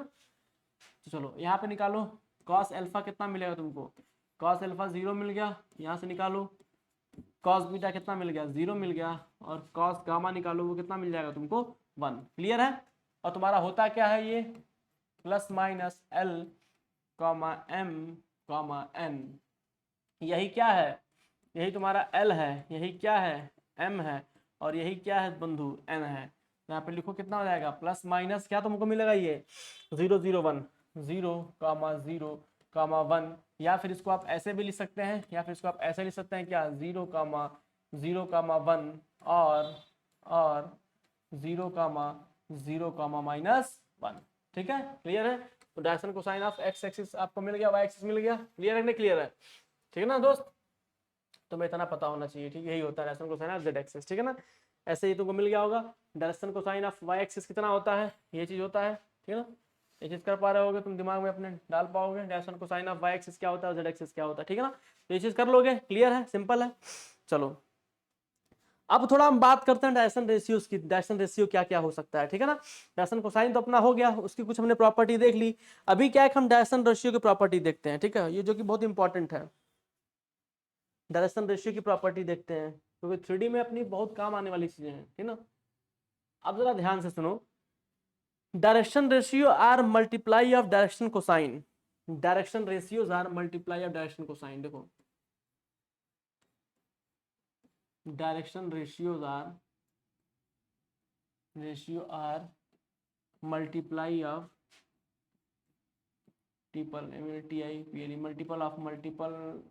Of direction cosine, multiple of direction cosine, multiple of direction cosine. इसका माने क्या है, डायरेक्शन रेशियो अपना ABC होता है, हमने देखा है अभी, ABC इक्वल टू कितना हो जाएगा तुम्हारा लेमडा क्या cos alpha cos beta cos gamma, lambda multiple होता है, लेमडा का मल्टीपल हो जाएगा क्या cos alpha cos beta and cos gamma, तो गामा ऐसे बना लेते हैं हम लोग, ठीक है ना, cos गामा, ठीक है ना, अल्फा बीटा और गामा का मल्टीपल होगा, जहाँ पे लेमडा क्या होगा, बिलोंग्स टू आर, क्या हो जाएगा, लेमडा बिलोंग्स टू आर, या इसे आप ऐसे भी लिख सकते हैं कि डायरेक्शन रेशियो अपना ए बी सी वो क्या है, लेमडा टाइम्स है किसके, एल कामा एम कामा और एन के, ठीक है ना, ये चीज समझ में आई आपको। इसका मतलब हम ये समझे कि डायरेक्शन रेशियोज जो होते हैं इनफाइनाइट नंबर में हो सकते हैं, बट डायरेक्शन कोसाइन दो ही होंगे, क्या, plus minus l comma M comma n, direction cosine आपको कितने मिलेंगे, दो ही मिलेंगे, लेकिन जो डायरेक्शन रेशियो है due to the lambda infinite number, direction ratios क्या हो सकते हैं, इनफाइनाइट मल्टीपल में आपको मिल सकते हैं, इनफाइनाइट नंबर मिल सकते हैं, लेकिन जो हमारा क्या है डायरेक्शन कोसाइन है वो क्या मिल रहा था, दो ही, plus minus l comma M comma n, ठीक है ना। चलो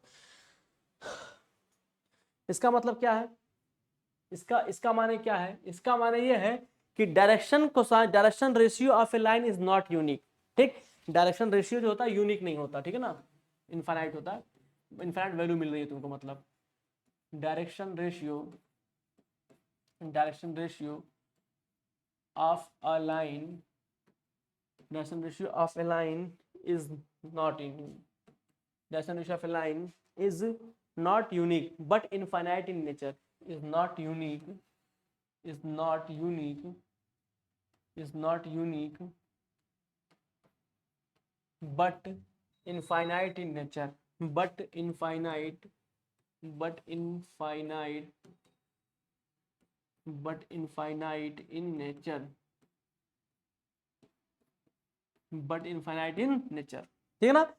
क्या होता है इनफाइनाइट होते हैं कैसे, हमको पता है डायरेक्शन रेशियोज कितने थे अपने, ए कॉमा बी कॉमा सी थे, ये क्या आ रहे थे आपके, लेमडा टाइम्स क्या आ रहे थे, l comma m comma n, ये आपके ऐसे आ रहे थे, ठीक है ना, l comma m comma n, तुमको ऐसे मिला था ना, सिंपल है नहीं सिंपल है, बताओ ये चीज, कोई डाउट किसी को इसमें समझने में, चलो ये चीज तो क्लियर हो गया होगा अभी तक, इसमें कोई डाउट है नहीं, इसमें l comma m comma n, ठीक है ना। चलो but direction cosine will be, but direction cosine for line will be, but direction cosine, but direction cosine for line will be, for line will be, for line will be 2, will be 2, क्या हो सकता है, या तो L comma M comma N हो दोस्त, या फिर क्या हो minus l comma minus m comma minus n, या फिर इसको आप ऐसे लिख सकते हैं plus minus l comma M comma n, ठीक है, क्लियर है ये चीज, ये पॉइंट क्लियर है, इस पॉइंट में किसी कोई समस्या, तो ये एक पॉइंट आप लिख लीजिएगा। तीसरा, a vector along the line with direction ratio a b c, a vector along, चलो तीसरा पॉइंट लिखो, ये सारे पॉइंट हमको क्वेश्चन सॉल्व करने में बड़े हेल्प करेंगे, ठीक है ना, इसलिए सारे पॉइंट बताए जा रहे हैं। A vector along the line with direction ratio, a vector, अब हालांकि मैंने इसको एग्जांपल से बता दिया है, a vector along the line, along the, a vector along the line, along the line, along the line with direction ratio, with direction ratio, with direction ratio, with direction, with direction ratio, with direction ratio a comma B comma C, मतलब अगर आपको direction ratios पता है तो आप vector कैसे लिखेंगे, वो क्या हो जाएगा आपका A I cap plus B J cap plus C के कैप, क्लियर है। यानी अगर एक वेक्टर है आपके पास जिसका डायरेक्शन रेशियो आपको पता है, ए वेक्टर आपको फाइंड करना है, अगर कह दो कि मैं direction ratio a b c है, ठीक है ना, किसी लाइन का, तो लाइन का क्वेश्चन मतलब क्या हो जाएगा ए बी और सी, या फिर क्या हो सकता है, या फिर और माइनस लग जाएगा ना, minus a comma i cap minus b comma j cap और minus c comma k cap, क्यों, क्योंकि हमको ये पता है कि जो अपना a comma B comma c होता है दोस्त, वो क्या होता है plus minus lambda l comma m comma n, ठीक है ना, तो कुछ भी वो लेमडा भी तो उसमें आ रहा होता है ना, तो प्लस भी होता है माइनस भी हो सकता है, हम अपना डिपेंड करेगा हम कैसे उसको ले रहे हैं। ठीक है, ये चीज क्लियर हुआ। ये पॉइंट ये बहुत ही महत्वपूर्ण पॉइंट है। इस महत्वपूर्ण पॉइंट को याद रखिए, जितने भी पॉइंट बताए गए हैं सब कहीं ना कहीं न्यूमेरिकल लगाने में काम आएंगे। ठीक है ना, इस चीज का विशेष महत्व है। दूसरा देखिए, direction ratio of line joining two point. Direction ratio of line joining two point, जैसे मान लो ऐसे है, दो पॉइंट है, direction ratio direction ratio direction ratio of line joining two point, of line joining two point, two point. कह रहा भैया दो पॉइंट दे दिया है आपको, क्या दे दिया है, दो पॉइंट दे दिया है। Line join two point, a and b are proportional to, a and b points, a and b, a and b, a and b are क्या होंगे वो, x2 minus x1 comma y2 minus y1 comma z2 minus z1। अब इसका क्या मतलब है, थोड़ा हम ये देखते हैं दोस्त। इसका मतलब ये है कि अपने पास दो पॉइंट हो, मान लो अपने पास एक पॉइंट ए यहाँ हो और अपने पास एक पॉइंट बी यहाँ हो, ठीक है ना। और ए का जो कोऑर्डिनेट है वो क्या है तुम्हारा, x1 कामा y1 कामा z1, ठीक है ना। और जो तुम्हारा बी का कोऑर्डिनेट है वो क्या दे रखा है, x2 कामा y2 कामा z2। यानी कि दो पॉइंट के आपके पास क्या है, पता है तो क्या है, दो पॉइंट की पोजीशंस क्या क्या है ये पता है आपको। तो डायरेक्शन रेशियो क्या होगा, डायरेक्शन रेशियो, तब डायरेक्शन रेशियो क्या होगा, डायरेक्शन रेशियो आप कैसे निकालते हैं दोस्त। डायरेक्शन रेशियो होता क्या है, जो अपना वेक्टर है, जो अपना वेक्टर है ए बी, ठीक, उसका जो आई कैप जे कैप और के कैप, कोई भी वेक्टर तुम्हारे पास है दोस्त, अगर तुम्हारे पास कोई भी वेक्टर है, ठीक है ना, समझ रहे मेरी बात, कोई भी तुम्हारे पास अगर वेक्टर है, ठीक, सिंपल सी बात, उसका जो भी आई कैप जे कैप और के कैप का कोफिशिएंट है ना, वही तुम्हारा क्या डायरेक्शन रेशियो है, बस। ठीक, जो भी तुम्हारे पास वेक्टर है, ठीक, जो भी तुम्हारे पास, फिर से सुनो, ध्यान से सुनो और इसको दिमाग में रख लो, बहुत काम आने वाले हैं सब, बनाने मिलकर बहुत फंसेंगे। जो भी अपने पास वेक्टर गिवन है, ठीक है, उसका जो भी कोफिशिएंट आई कैप जे कैप और के कैप है वही उसका क्या होगा, डायरेक्शन रेशियो होगा। नहीं, अगर अपने पास एक वेक्टर ए बी है, मान लेता हूं मैं, जैसे पोजीशन वेक्टर ऑफ ए हम पता चल गया। देखो अगर तुम इसको वेक्टर से समझने की कोशिश करो, क्या कहा है कि direction ratio of the line joining two point, एक लाइन है ये जो दो पॉइंट को ज्वाइन कर रही है, ए और बी, ए के कोऑर्डिनेट्स दिए हैं, बी के कोऑर्डिनेट्स दिए हैं, तो तुम वेक्टर ए बी नहीं निकाल लोगे, नहीं निकालोगे, तुमको बताओ निकाल पाओगे नहीं निकाल पाओगे। तो जो वेक्टर ए बी के आई कैप जे कैप और के कैप का कोफिशिएंट है वही तो है तुम्हारा डायरेक्शन रेशियो। तो निकालो, डायरेक्शन रेशियो कितना हो जाएगा तुम्हारा, x2 minus x1 comma y2 minus y1 comma z2 minus z1।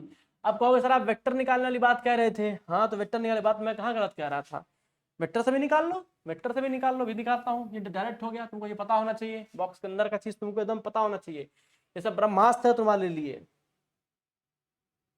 अब देखो ऐसा था ना, एक पॉइंट ए यहाँ था, एक पॉइंट बी यहाँ था, और एक लाइन थी जो ए और बी को ज्वाइन कर रही थी, ये आपकी थी x1 कामा y1 कामा z1, और ये आपका था क्या, x2 कामा y2 कामा z2। ठीक है दोस्त, अब वेक्टर निकालना है तो इसका वेक्टर क्या हो जाएगा तुम्हारा, x1 i cap plus y1 j cap. Vector लिखने आता है, वेक्टर अलजेब्रा में बताया गया कैसे लिखते हैं, z1 k कैप। इसको अगर वेक्टर के फॉर्म में लिखो क्या हो जाएगा तुम्हारा, x2 i cap plus y2 j cap plus z2 k cap. ठीक, तो वेक्टर ए बी क्या हो गया तुम्हारा, वेक्टर ए बी क्या है, position vector of B minus position vector of A.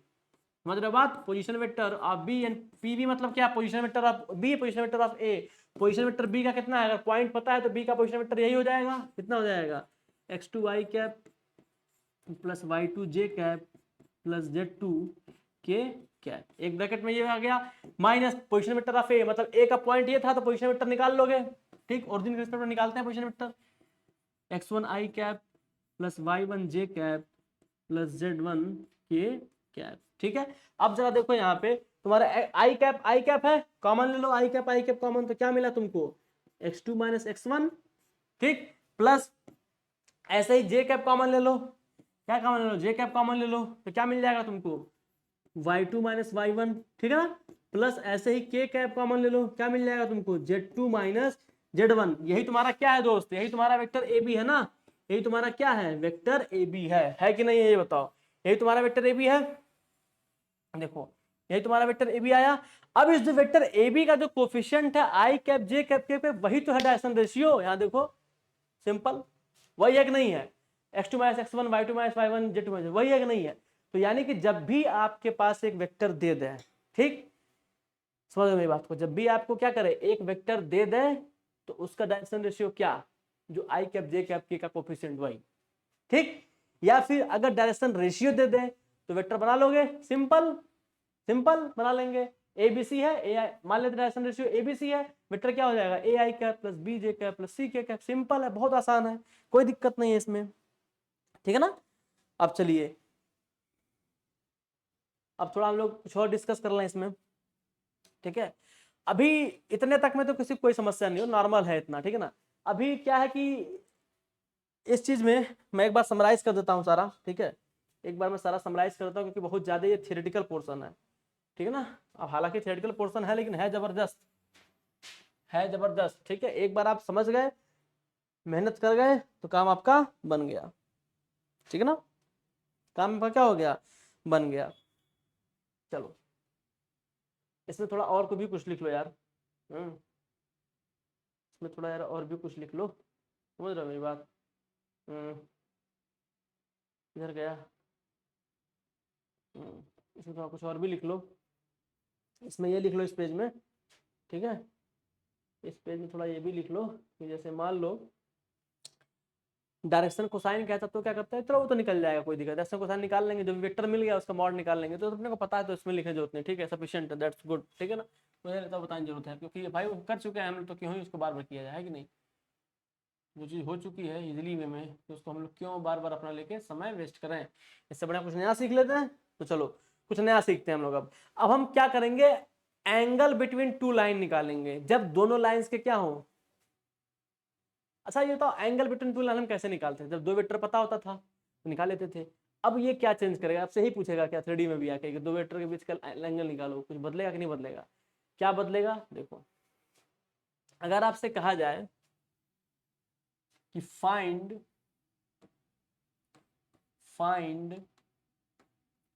Angle between line, find angle between the line, vector 3D में हम सबसे पहले लाइन के बारे में पढ़ेंगे, पढ़ना शुरू कर दिया हम लाइन मतलब शुरू कर दी, जैसे direction ratio direction cosine start हुआ है ना, तो अपना लाइन हमने शुरू कर दिया, ठीक है ना।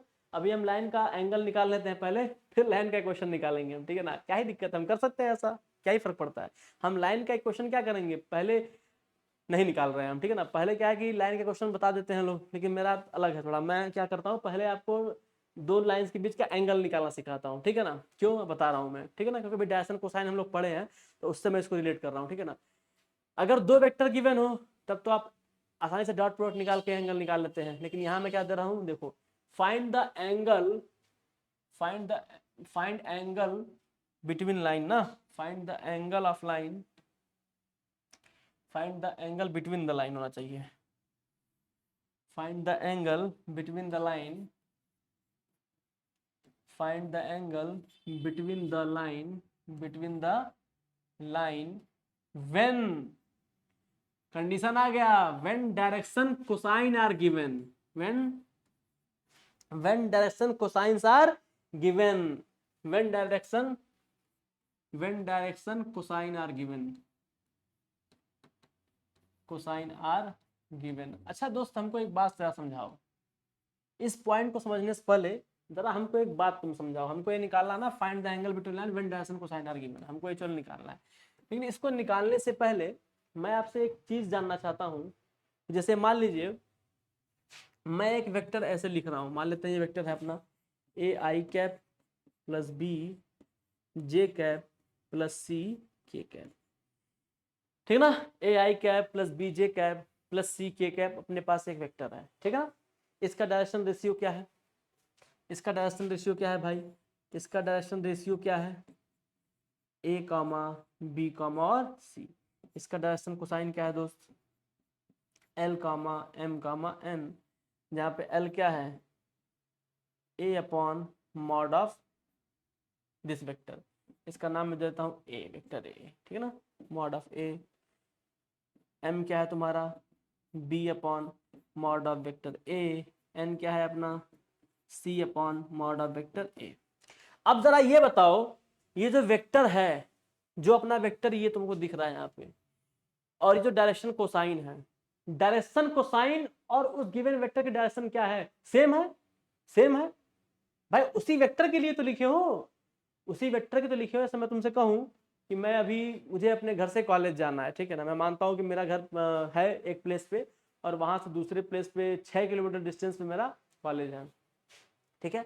मैं अपने कॉलेज से निकला, ठीक, मान लेते हैं ये मेरा कॉलेज है, ऐसे रास्ता जुड़ रहा है, यहाँ पे देखो ये जो मेरा है, ये मेरा घर है, ये मेरा कॉलेज है, ठीक। मैं यहाँ से ऐसे चल रहा हूँ, तो मैं रास्ते के पैरेलल तो चल रहा हूँ भाई, मैं यहाँ से यहाँ जाना है तो मैं रास्ते के तो पैरेलल चल रहा ना। ऐसा तो नहीं कि मैं रास्ते पे तिरछा ऐसे घूम घाम के चल रहा हूँ, ठीक, रास्ते के पैरेलल चल रहा हूँ, मैं सीधे एकदम जमीन पे चल रहा हूँ, मस्त एकदम चलते चला जा रहा हूँ। तो कहने का मतलब है अपना जो भी वेक्टर है, ठीक, जो भी वेक्टर का इक्वेशन है या फिर जो भी लाइन का इक्वेशन है, उस लाइन में जो भी डायरेक्शन रेशियो होंगे और जो डायरेक्शन कोसाइन होंगे वो उसी वेक्टर के पैरेलल होंगे भाई। उसी वेक्टर डायरेक्शन की वही होगी, डायरेक्शन कोसाइन की डायरेक्शन किधर होगी, इसी वेक्टर के डायरेक्शन में होगी। सिंपल सी बात है, ये तो कॉमन सेंस की बात है। तो ठीक है, तो हम मान लेते हैं अपनी एक लाइन ये है और एक लाइन आपकी ये है, दो लाइन है अपने पास, ठीक है ना दोस्त। अब दो लाइन आ गया और इनके बीच एंगल अपना ये थीटा है, हम मान लेते हैं, और अपने को यही एंगल थीटा ज्ञात करना है। अब दिया क्या डायरेक्शन कोसाइन, इसका डायरेक्शन कोसाइन दिया है L1, M1, N1। मान लेते हैं इसका डायरेक्शन कोसाइन क्या दिया है, L1, M1, N1। इस लाइन का क्या है डायरेक्शन कोसाइन, ये दिया हुआ है। और इस लाइन का जो डायरेक्शन कोसाइन है, अज्यूम कर लो कितना है तुम्हारा, L2, M2, N2, दोनों बराबर तो हो नहीं सकते, ठीक है ना, ठीक। क्लियर है कि नहीं क्लियर बताओ। Direction cosine of line 1, direction cosine of 1 कितना तुम्हारा लाइन का है, assume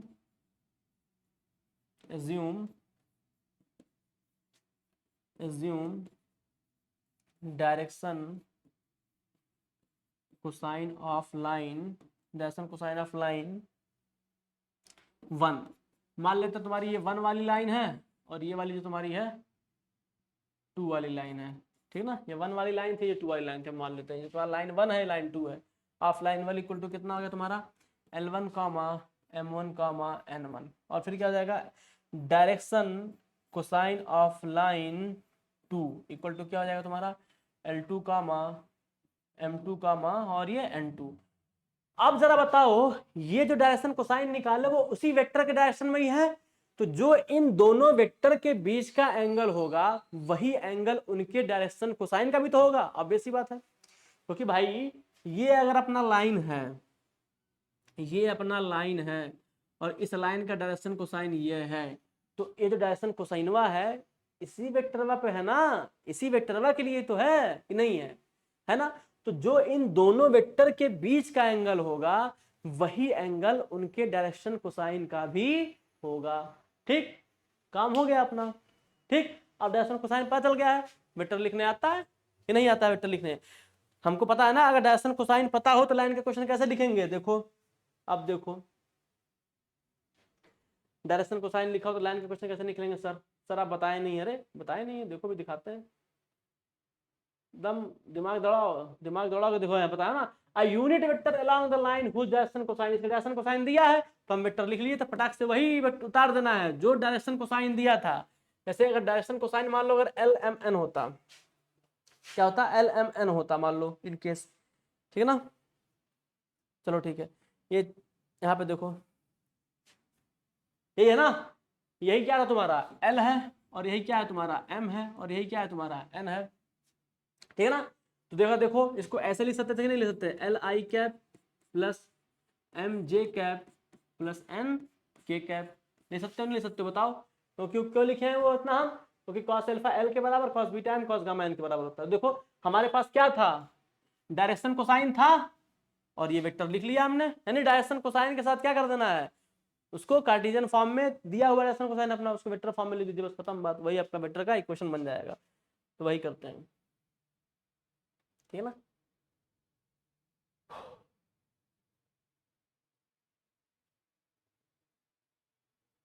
चलो तो L1 इक्वेशन ऑफ लाइन 1 कितना मिला हमको, इक्वेशन ऑफ लाइन 1 कितना मिला, L1, इक्वेशन ऑफ L1, ये अपना L1 था दोस्त, ये अपना L1 था, ये क्या है L2 है, ठीक है ना, पता रहा है, ये अपना L1 और ये क्या है अपना L2 है, ठीक, ये अपना क्या है L1 है और ये क्या है L2 है। तो L1 का क्वेश्चन कितना मिलेगा, डायरेक्शन कोसाइन कितना है उसका, L1 है ना, L1 आई कैप प्लस M1 जे कैप प्लस N1 के कैप, ये किसका क्वेश्चन है, इक्वेशन ऑफ लाइन L1। ऐसे ही L2 का निकाल लो, इक्वेशन ऑफ लाइन L2, भाई सिंपल है ना, डायरेक्शन कोसाइन दिया है तो भी हम गिवन वेक्टर लिख सकते हैं, डायरेक्शन रेशियो भी दिया है तो भी वेक्टर लिख सकते हैं, काम वही करना है बस, A I cap B J cap C के कैप, डायरेक्शन रेशियो भी दे रखा है तो L I cap M J cap plus N K cap. अब कहोगे सर वो अंडर रूट जो आता है डायरेक्शन कोसाइन में बताए थे मॉड आता है, तो याद करो अंडर रूट में क्या आएगा, l square plus M square plus N square, उसकी वैल्यू क्या 1, खत्म बात, बेस में 1 रहा है तो भी क्या ही मिलेगा, कुछ नहीं फायदा। L2 क्या हो जाएगा, लिख लोगे आसान है, L2 आई कैप प्लस M2 जे कैप प्लस N2 के कैप, ठीक है ना, क्लियर है। अब बताओ लाइन का क्वेश्चन मिल गया ना, तो यानी कि जो लाइन का इक्वेशन है, जो दो लाइन के बीच में एंगल होगा वही एंगल उनके डायरेक्शन कोसाइन का भी होगा क्योंकि उसी डायरेक्शन में है वो, ठीक है ना, तो भाई सेम एंगल बनेगा। अब एंगल निकालने के लिए हम क्या करते हैं, कॉस थीटा डॉट प्रोडक्ट, क्या निकालते हैं हम लोग, डॉट प्रोडक्ट, यही करते हैं ना हम लोग क्या करते हैं दोस्त, अरे गड़बड़ हो गया,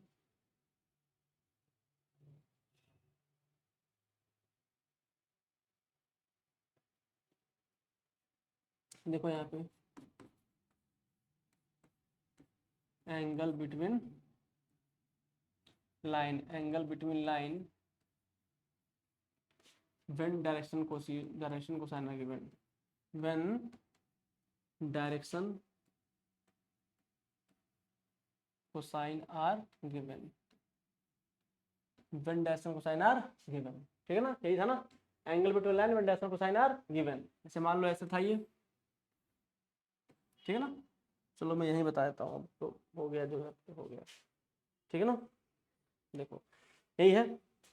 अब क्या लगा दो यहाँ पे, डॉट प्रोडक्ट लगा दो अपना, बस सिंपल सा क्या यूज कर दो, डॉट प्रोडक्ट यूज कर लो, तो cos थीटा कितना हो जाएगा, यानी cos थीटा कितना हो जाएगा तुम्हारा, L1 डॉट L2 लगा दो, कितना हो जाएगा mod of L1 mod of L2 and cos theta, तो cos थीटा तुमको क्या मिल गया यहाँ पे दोस्त, L1 dot L2 upon mod of L1 and mod of L2 मिला, cos theta L1 dot L2।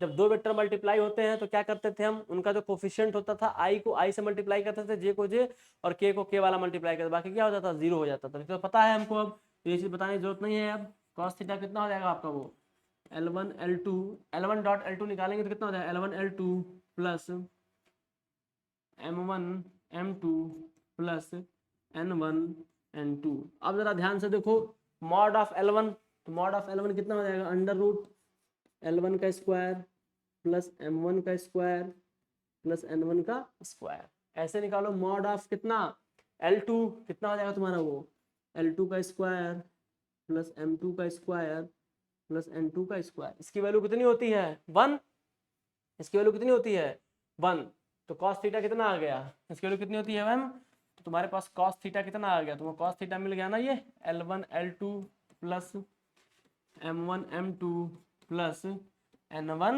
N2, तुमको cos थीटा मिल गया, सिंपल हो गया ना।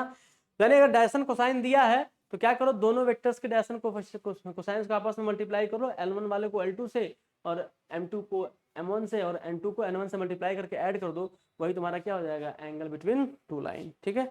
इस पर एक छोटा सा चिंदी सा क्वेश्चन कर लेते हैं फिर खत्म करते हैं, ठीक है ना, एक छोटा सा क्वेश्चन कर लेते हैं हम लोग जिससे कि क्लियर हो जाए, ठीक है ना, एक छोटा सा क्वेश्चन हम लोग कर लेते हैं, ठीक है ना, चलो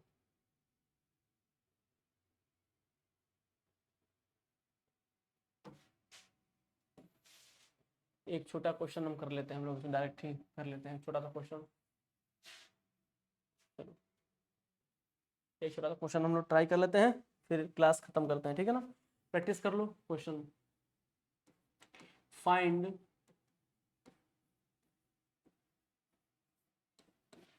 find angle between two line two line whose direction cosine are.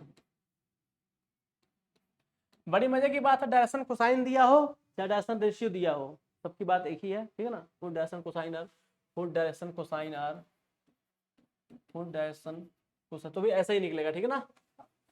अगर रेशियो दिया हो तो भी, क्योंकि वेक्टर वही हो जाएगा अपना, ठीक है ना। अलग अलग मान लेंगे, A1 B1 C1 मान लेंगे। अगर डायरेक्शन रेशियो दिया होता तो क्या करते हैं हम, A1 B1 C1 मान लेते लाइन 1 का, लाइन 2 का A2 B2 C2, जैसे L1 की जगह क्या रख देते A1, M1 की जगह देते B1 और N1 की जगह देते C1, ऐसे ही उसको कर लेते A2 B2 C2 रख लेते, डॉट वर्ड निकाल लेते, आंसर आ जाता, ठीक है ना। क्लियर है, तो डायरेक्शन कोसाइन आपको पता चल जाएगा, दिया होगा। लेकिन वहां पे जो A square plus B square plus C square वो 1 नहीं होगा, क्योंकि डायरेक्शन रेशियो है, ठीक है ना। वो हाँ 1 मत कर देना, वहाँ पे 1 नहीं होगा, वो डायरेक्शन कोसाइन के केस में सही है, ठीक है ना। लेकिन डायरेक्शन रेशियो के केस में सही वो नहीं है। चलो अच्छी बात है। Find the angle between two line हो डायरेक्शन कोसाइन आर 2, 3, 4 एंड 1, 2, 1। मान लेते हैं सर रैंडमली मैंने ले लिया है, ठीक है, कोई एग्जैक्ट करेक्ट डाटा नहीं है, बस मैंने ले लिया क्वेश्चन प्रैक्टिस करने के लिए, ठीक है। मान लेते हैं एक लाइन ऐसी थी, एक लाइन ऐसी थी, ठीक। इसका डायरेक्शन कोसाइन मान लेते हैं दिया 2, 3, और 4, और ये एंगल थीटा अपने को फाइंड करना है। इसका दे रखा है क्या 1, 2, 1, ठीक है। तो L1 मान लेते हैं ये अपना क्या है L1 है, और मान लेते हैं ये क्या है L2 है, ठीक है ना। तो L1 का क्वेश्चन कितना हो जाएगा बताया कोई, 2i cap plus 3j cap plus 4k cap. ऐसे ही L2 का क्वेश्चन बताओ मित्र, कितना हो जाएगा तुम्हारा i cap plus 2j cap plus k cap.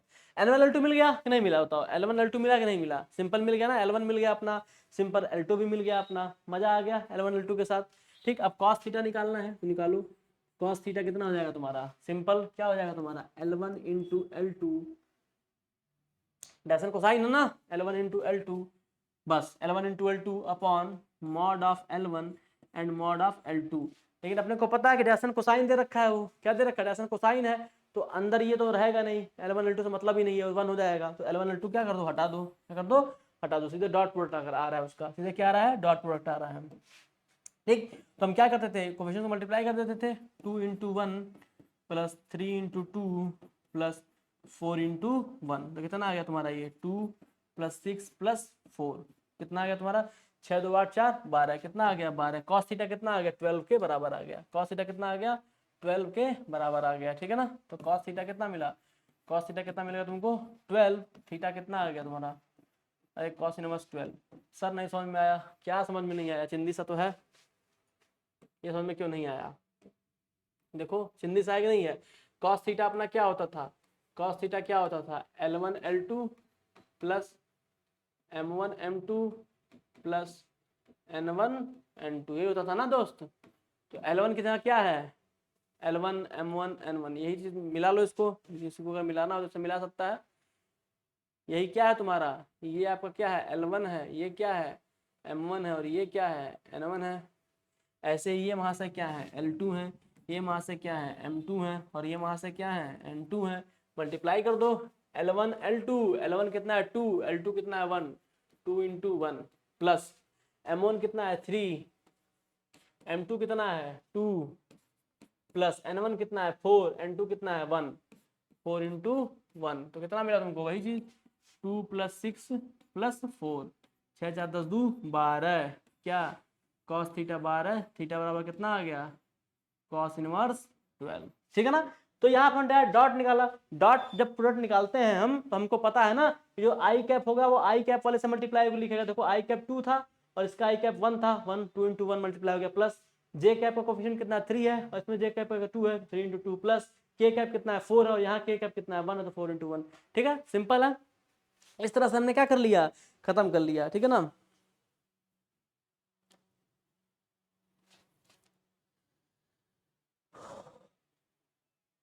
चलो अच्छी बात है।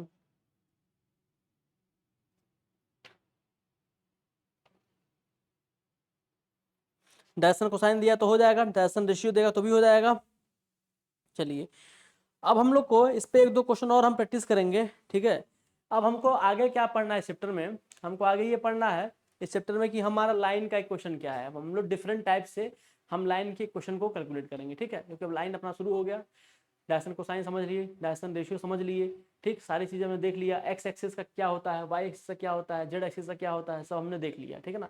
सारा हम कुछ निकाल कर डायरेक्शन रेशियो, डायरेक्शन कोसाइन सब हमने देख लिया। एक्स एक्सिस का डायरेक्शन कोसाइन क्या होता है, वाई एक्सिस का डायरेक्शन कोसाइन क्या होता है, जेड एक्सिस का डायरेक्शन कोसाइन क्या होता है, कैसे निकलता है हमने ये भी देखा, ठीक है ना। और ये भी देखा डायरेक्शन कोशियो कोसाइन और डायरेक्शन रेशियो होते क्या है ये भी समझा, उनकी प्रॉपर्टीज भी देखी। अगर 2 पॉइंट का डायरेक्शन, अगर 2 पॉइंट दिया है, लाइन कोई लाइन 2 पॉइंट को ज्वाइन कर रही है ए और बी, ठीक है, और ए और बी के कोऑर्डिनेट्स पता है, तो डायरेक्शन रेशियोज कैसे निकालेंगे, उन दोनों के एक्स कोऑर्डिनेट को सब्ट्रैक्ट कर लेंगे, उन दोनों के वाई कोऑर्डिनेट को सब्ट्रैक्ट कर लेंगे, और उन्हीं दोनों पॉइंट के जेड कोऑर्डिनेट को सब्ट्रैक्ट कर लेंगे, तो हम क्या निकाल पाएंगे, डायरेक्शन रेशियो। अगर अपने पास कोई लाइन का इक्वेशन दिया है और डायरेक्शन रेशियो पूछा है, जो आई कैप, जे कैप और के कैप के कोफिशिएंट होंगे वही आप क्या बन जाएंगे, डायरेक्शन रेशियो बन जाएंगे, ठीक है। और साथ साथ हमने ये भी देखा जो डायरेक्शन रेशियो होते हैं वो लेमडा टाइम्स होते हैं किसके, डायरेक्शन कोसाइन के। इसका मतलब लेमडा की वैल्यू चेंज करोगे तो डायरेक्शन रेशियो क्या होता रहेगा, चेंज रहेगा। इसका मतलब क्या समझे कि जो डायरेक्शन रेशियो होते हैं वो यूनिक नहीं होते हैं, उनकी इनफाइनाइट नंबर होती है, बट लेकिन जो डायरेक्शन कोसाइन होते हैं,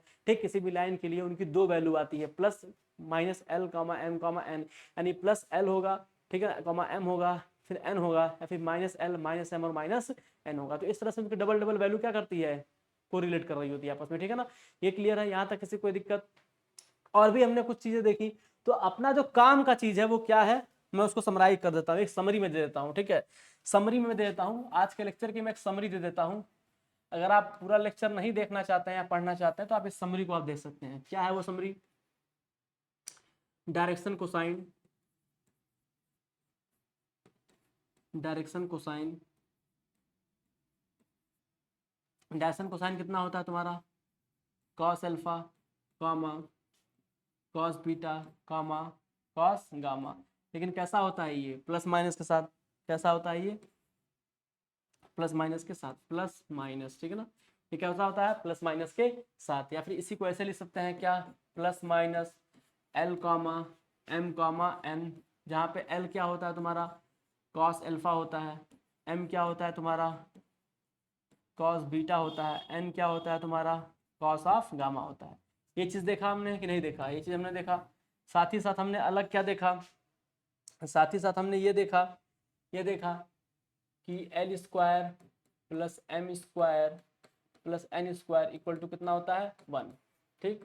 दूसरा क्या देखा हमने, हमने ये भी देखा कि cos square alpha plus cos square beta plus cos square gamma equal to 1, और ये कैसे 1 आया ये हमने प्रूफ करके भी देख लिया, ठीक है। साथ ही साथ हमने ये भी देख लिया था कि साइन स्क्वायर अल्फा अगर है, ठीक ना, प्लस साइन स्क्वायर बीटा है प्लस साइन स्क्वायर गामा है, उसकी वैल्यू क्या मिलती है, 2 मिलती है। फिर हमने क्या देखा, हमने देखा डायरेक्शन कोसाइन, हमने क्या देखा, direction cosine of x axis. X axis पे है तो हमारी एक्स कोऑर्डिनेट की वैल्यू 1 होगी, बाकी सब क्या हो जाएंगे, 0 होंगे। अब बाहर प्लस माइनस लगा होता है ये हमको पता है, ठीक है ना। चौथी 5वीं बात, इसका मतलब क्या है भाई, इसका मतलब क्या है, इसको हम ऐसे भी लिख सकते हैं 1 कामा 0 कामा 0, या फिर इसको हम लिख सकते हैं -1 comma 0 comma and 0। Is that clear. फिर हमने क्या देखा, direction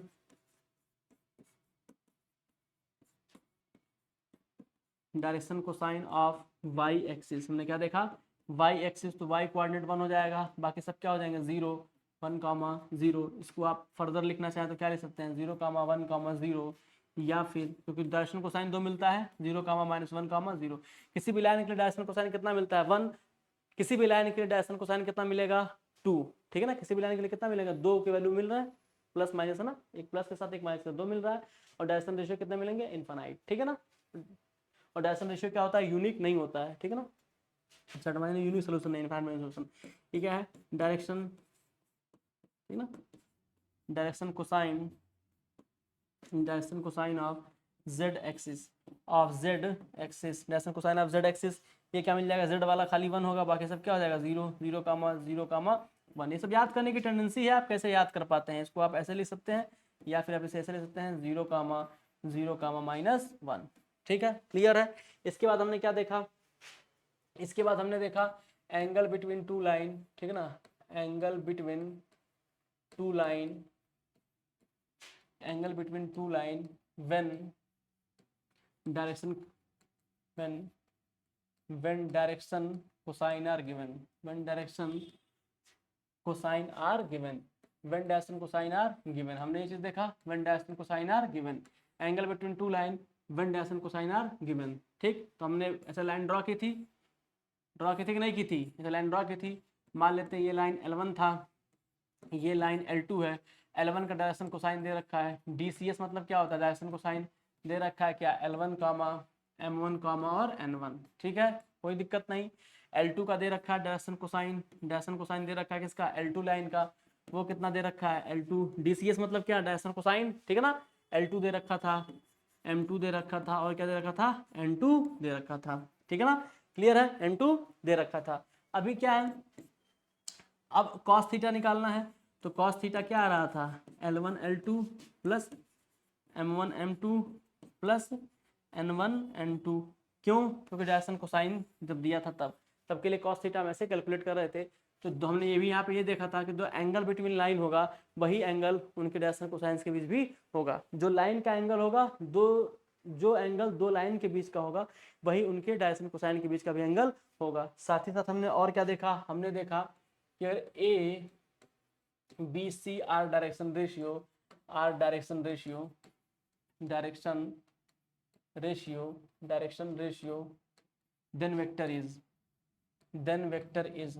then vector is or find the vector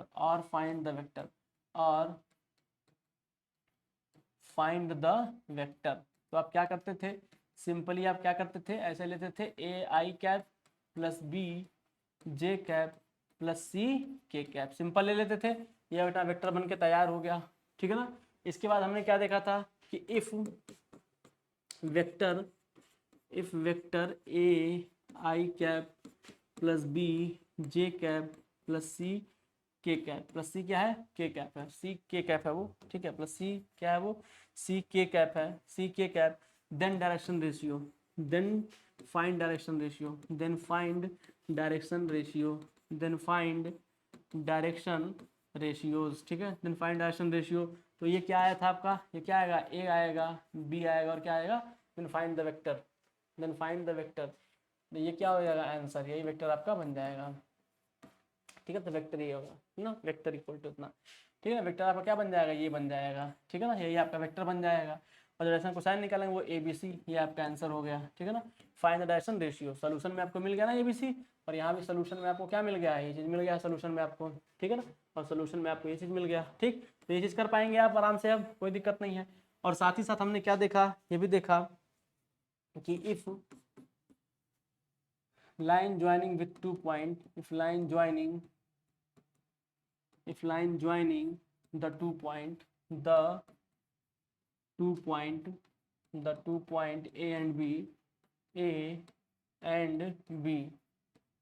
and B, then direction ratio, then find direction ratio, then find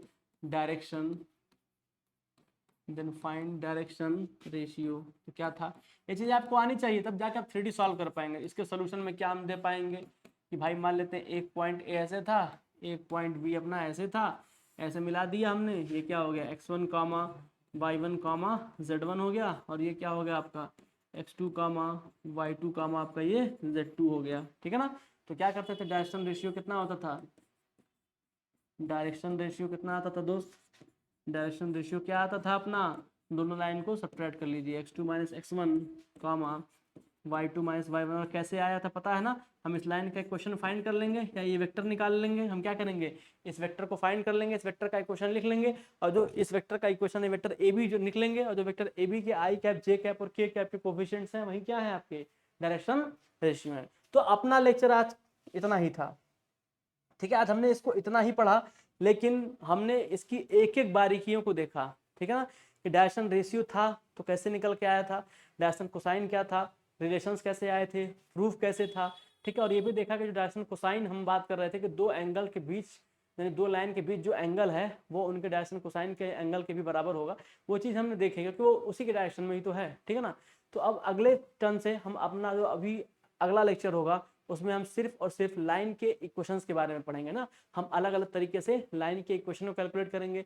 और जब हम लाइन के इक्वेशंस को कैलकुलेट कर लेंगे तो फिर हम क्या करेंगे, हम उसके आगे प्लेन को पढ़ेंगे, प्लेन के क्वेश्चन को देखेंगे, फिर दो लाइन के बीच की परपेंडिकुलर होने की कंडीशन देखेंगे, दो लाइन के बीच की पैरेलल होने की कंडीशन देखेंगे, और फिर आगे चल के हम इसमें और भी कुछ देखेंगे, शॉर्टेस्ट डिस्टेंस दो लाइन के बीच में निकालने के लिए, या फिर कोई स्क्यू लाइन क्या होता है, ठीक है ना, नॉन स्क्यू लाइन क्या होता है, ठीक है ना, स्क्यूड लाइन वगैरह, इन सब चीज़ों के बारे में हम धीरे धीरे स्टडी आगे अपना करते चलेंगे। अपना वेक्टर स्टडी शुरू हो रहा है, ये आपका बेस था, इस 3 लेक्चर तक पूरा बेस था, पूरी बिल्डिंग अब बनेगी आपकी इस पे चल के, ठीक है ना। तो आप इसे कंप्लीट करिए, अच्छे से पढ़िए, कोई डाउट हो तो बताइए, वापस से बता दिया जाएगा, ठीक है ना, उसमें कोई दिक्कत नहीं है, सारे डाउट्स क्लियर होने चाहिए। बोर्ड के स्क्रीन पे आपको जो भी दिखा मिले, जो पॉइंट लिखा है उस पर, वो सारे के सारे आपको पता होने चाहिए। अगर सारे के सारे पता है तो आप सही डायरेक्शन में अच्छे से मैथ के क्वेश्चन कर पाएंगे। एक बार फिर आप एनसीईआरटी लगाइए, एनसीईआरटी एग्जाम्पल लगाइए, ठीक है, दम लगा के लगाइए, सारी प्रॉपर्टीज करिए, जो क्लास में क्वेश्चंस कराए गए हैं उनको करिए, ठीक है। और अगर आपके पास कोई किताब अवेलेबल है छोटी मोटी तो आप उसे ले लें, एनसीईआरटी और एनसीईआरटी एग्जाम्पल सफिशिएंट है आपके लिए, आप उसको लगाइए। बाकी जो प्रैक्टिस सेट मिल रहे हैं, कराए जा रहे हैं, उसको लगाइए, और अलग से और भी कुछ मिलेगा उसको भी आप लगाइए, ठीक है। अच्छा नंबर आएगा, अच्छा रिस्पॉन्स आएगा, ठीक है। चलिए तब क्लास खत्म करते हैं, थैंक यू।